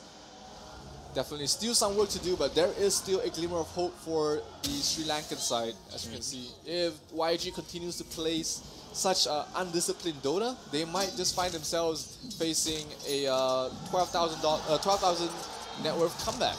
Yep. And let's have a look here. Dazai charging. The slowest charge in the world. The slowest charge in the world. Kinetic Field does land the hook shot, however, does not get glimpsed back as well. Dazai, can he actually make out alive here? Dropping down to half health, trying to make the run for it. And looks like everyone on Dire's side, they are just going to be escaping. They're going to be retreating. They don't want a piece of this space count no more. A little bit too tanky to go for. Maybe the meat a bit too lean, a bit too old as well. So just going to let him have his just desserts. Letting him back off for the moment. Yep, and right now looks like YG, they're playing it a little bit more cautiously. I believe they are in the Roshan pit at the current moment here. They are with the offering as well as the Tenacious Prophet with the Sprout. They should make quick work of this Roshan. And if you give the Roshan to like the Tiny or the Slark, they will be almost difficult to build to bring down twice. Clockwork, can he make the big plays here? He does know. He does have the Invis rune. No hook shot, so he has to. There's no way he can make it in. The hook shot, is he finally gonna come in here? Oh, the Nature's Prophet even managing to block off, just in case the Clockwork does manage to hook shot in. Charge it into a Toad Boss, trying to control him, but the glimpse sends him back. Yep, and right now the Slug even coming in, Greaves already being used, Static Storm being used as well, the Zai dropping him very low, the Fairy Fire manages to save him, the Soulbind landing them onto 2 units here, currently being silent. The Slug will have to make the run for a Greed, trying to go for it, but here comes VS, an amazing Avalanche as well as a toss coming in, down to half health. He is going right-clicking with the Sven here.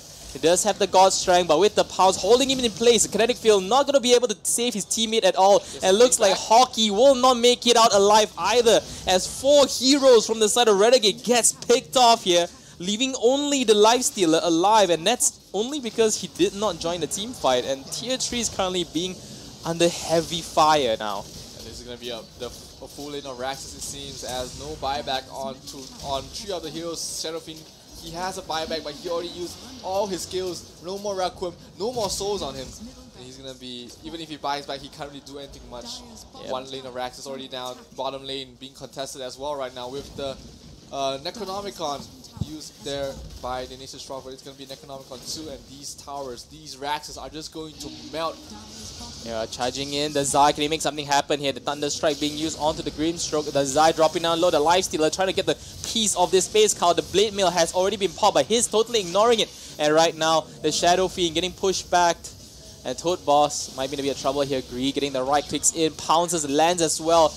Looks like they managed to bring down one. But right now, Green very low in mana here. And the Sven does still have his God Strike. But here comes an Avalanche into a toss. Both very low health here. Right clicks coming in. Juliet currently does still manage to get out alive. The Cox actually managed to push away the Slark. But ring around the Rosies here. The Slark does not actually manage to find the Clockwork. But I may have spoken too soon. Here comes the right clicks. Finally gets the very, very evasive Clockwork. Yeah, Greed has 30 stolen agility right now. TSL gets caught out, tries to TP away. There's no way to stop him. Glimpse has already been used, and he just TPs away to safety after that buyback. But still, 19,000 net worth in the lead. After all those buybacks coming from the side of YG, they are still looking to be very, very far ahead. Yep, Greed living up to his name this time. There's still one more. Here comes the Shallow Bit hit. Warcry being used. Here comes the Storm Hammer landing onto one.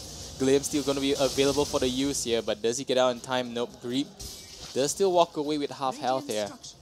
What he was doing there is just going in to bait some magic wand charges. Because he's not going to die, he just wants the mana back. Yeah, that's the thing. Oh, here comes a hook shot landing onto the Grimstroke. And it looks like they'll be getting a freebie here. Here comes the Vi moving in. And the Avalanche landing on the multiple heroes here. The Greaves has already been committed. The Zai does end up going down. Greed dropping down fairly low as well. Here comes the Pounce, but he is very, very low on health. He does still have the Aegis, and it will be popped. But he has multiple enemies waiting for him. Right now, they are working on to VS down to half health. And here comes Greed for another round of attacks here. But looks like everyone will just back off for now. And they'll just take the second lane of Rax here. Meanwhile, Nature's Prophet doing what he does best on the top lane. Yeah, buyback on cooldown for the Shadow Fiend, so that is a lot of damage already gone from the side of Indominus. But they caught out the Nation's Trumper. He just bought back in the previous fight, so he's going to be down for 75 seconds without any buyback. So, the avalanche damage though. Who needs a Nation's Trumper when we got this VS and Greed absolutely destroying everything. Tries to run away. He does have... Oh, the Radiance actually might burn him down, so double kill. But here comes the Soul Rip. There is a Avalanche almost in a few more seconds, so they might be able to get off this Sven as well. Just trying to juke things out. Oh, VS not very confident with the kill there, but he finally does get it off the Ink Swell. Does it land the stun? Nope, the Rage was used perfectly in time, and this is a beyond godlike treat ended here by Purple Haze. Triple kill towards 6, but he can't really do anything else. He think is a little lackluster. Doesn't really have much in his arsenal actually. Yeah, he's just basically playing All in all, it just looks in a very, very grim situation for the Dire side here. Not too sure what they can really do at this point in time. They really have to delay the game by quite a bit. Make sure that this Lifestealer gets his 2-3 more items. But saying that, the opponents does have multiple Midases as well. So playing the long game will not be as beneficial as you think as well. Because this Slark is going crazy. This Tiny is already crazy. That already has a Daedalus completed. And he's just gonna explode anyone he sees. Oh, the Sentry does spot him out. But just right at the corner, the very last ends of the Sentry. It looks like VS should be able to make it out alive. And here comes the Avalanche Field with the Soul Bind as well. Charging in, the Greaves has already been used, but to no avail. God Strike being popped as well. Greed making quick work out of the Lifestealer, but looks like he will look to retreat right now. Trying to make the run for it. Here comes the Zai with the right clicks in. Thunder Strike being used, but right now Avalanche landing onto 2. Here comes Greed for a second round of attacks here. Brings down 4, and looks like Hockey is not going to quite make it out alive either. This shouldn't be a full 5-man team wipe. Yeah, the Glimpse trying to save his own life, but Hockey, the Avalanche was just enough to catch him out. This is pretty much it. 3 lanes of Rax is down.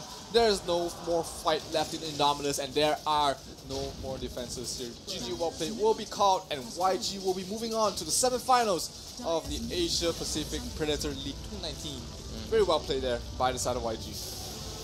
Yep, the draft coming out from YG as well as the execution from the whole entire team just really made a huge difference in comparison to the enemies there. So I believe it's a lot to do with a lack of experience from the side of Indominance, right? And we were talking about, I mean, we had a discussion whether there was any there was gonna be any one-sided games in this tournament because there are just so many good teams from all of these countries. You have TNC, you have Boom ID, the best in Indonesia, the best in Philippines, the best in Malaysia. We have Geek Fam as well. We have LowTac. We have LowTac. We have all these great teams. But then we were talking about were there any there will be any one-sided stomps here. But this is, I think, the most one-sided stomp in the tournament so far that we have seen in all these games. Yep, but nevertheless, good efforts coming out from the Sri Lankans. I mean, kudos to be able to make it this far into the Asia Pacific Predator League 2019. But I guess this is going to be it from us as we will be waiting for the next set of games here. So again, my name is Monaming, joined by me is Zero. We'll be taking a quick break before we move on to the third best of 3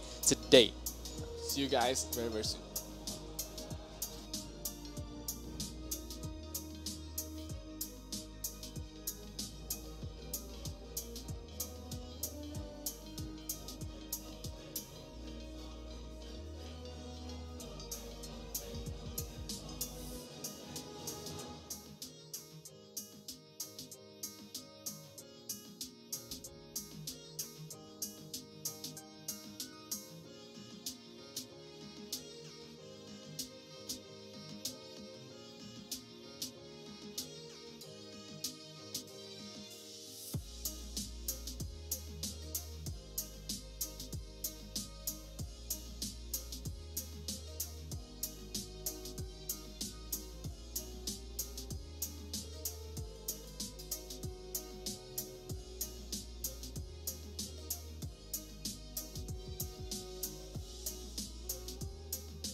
ายแล้ว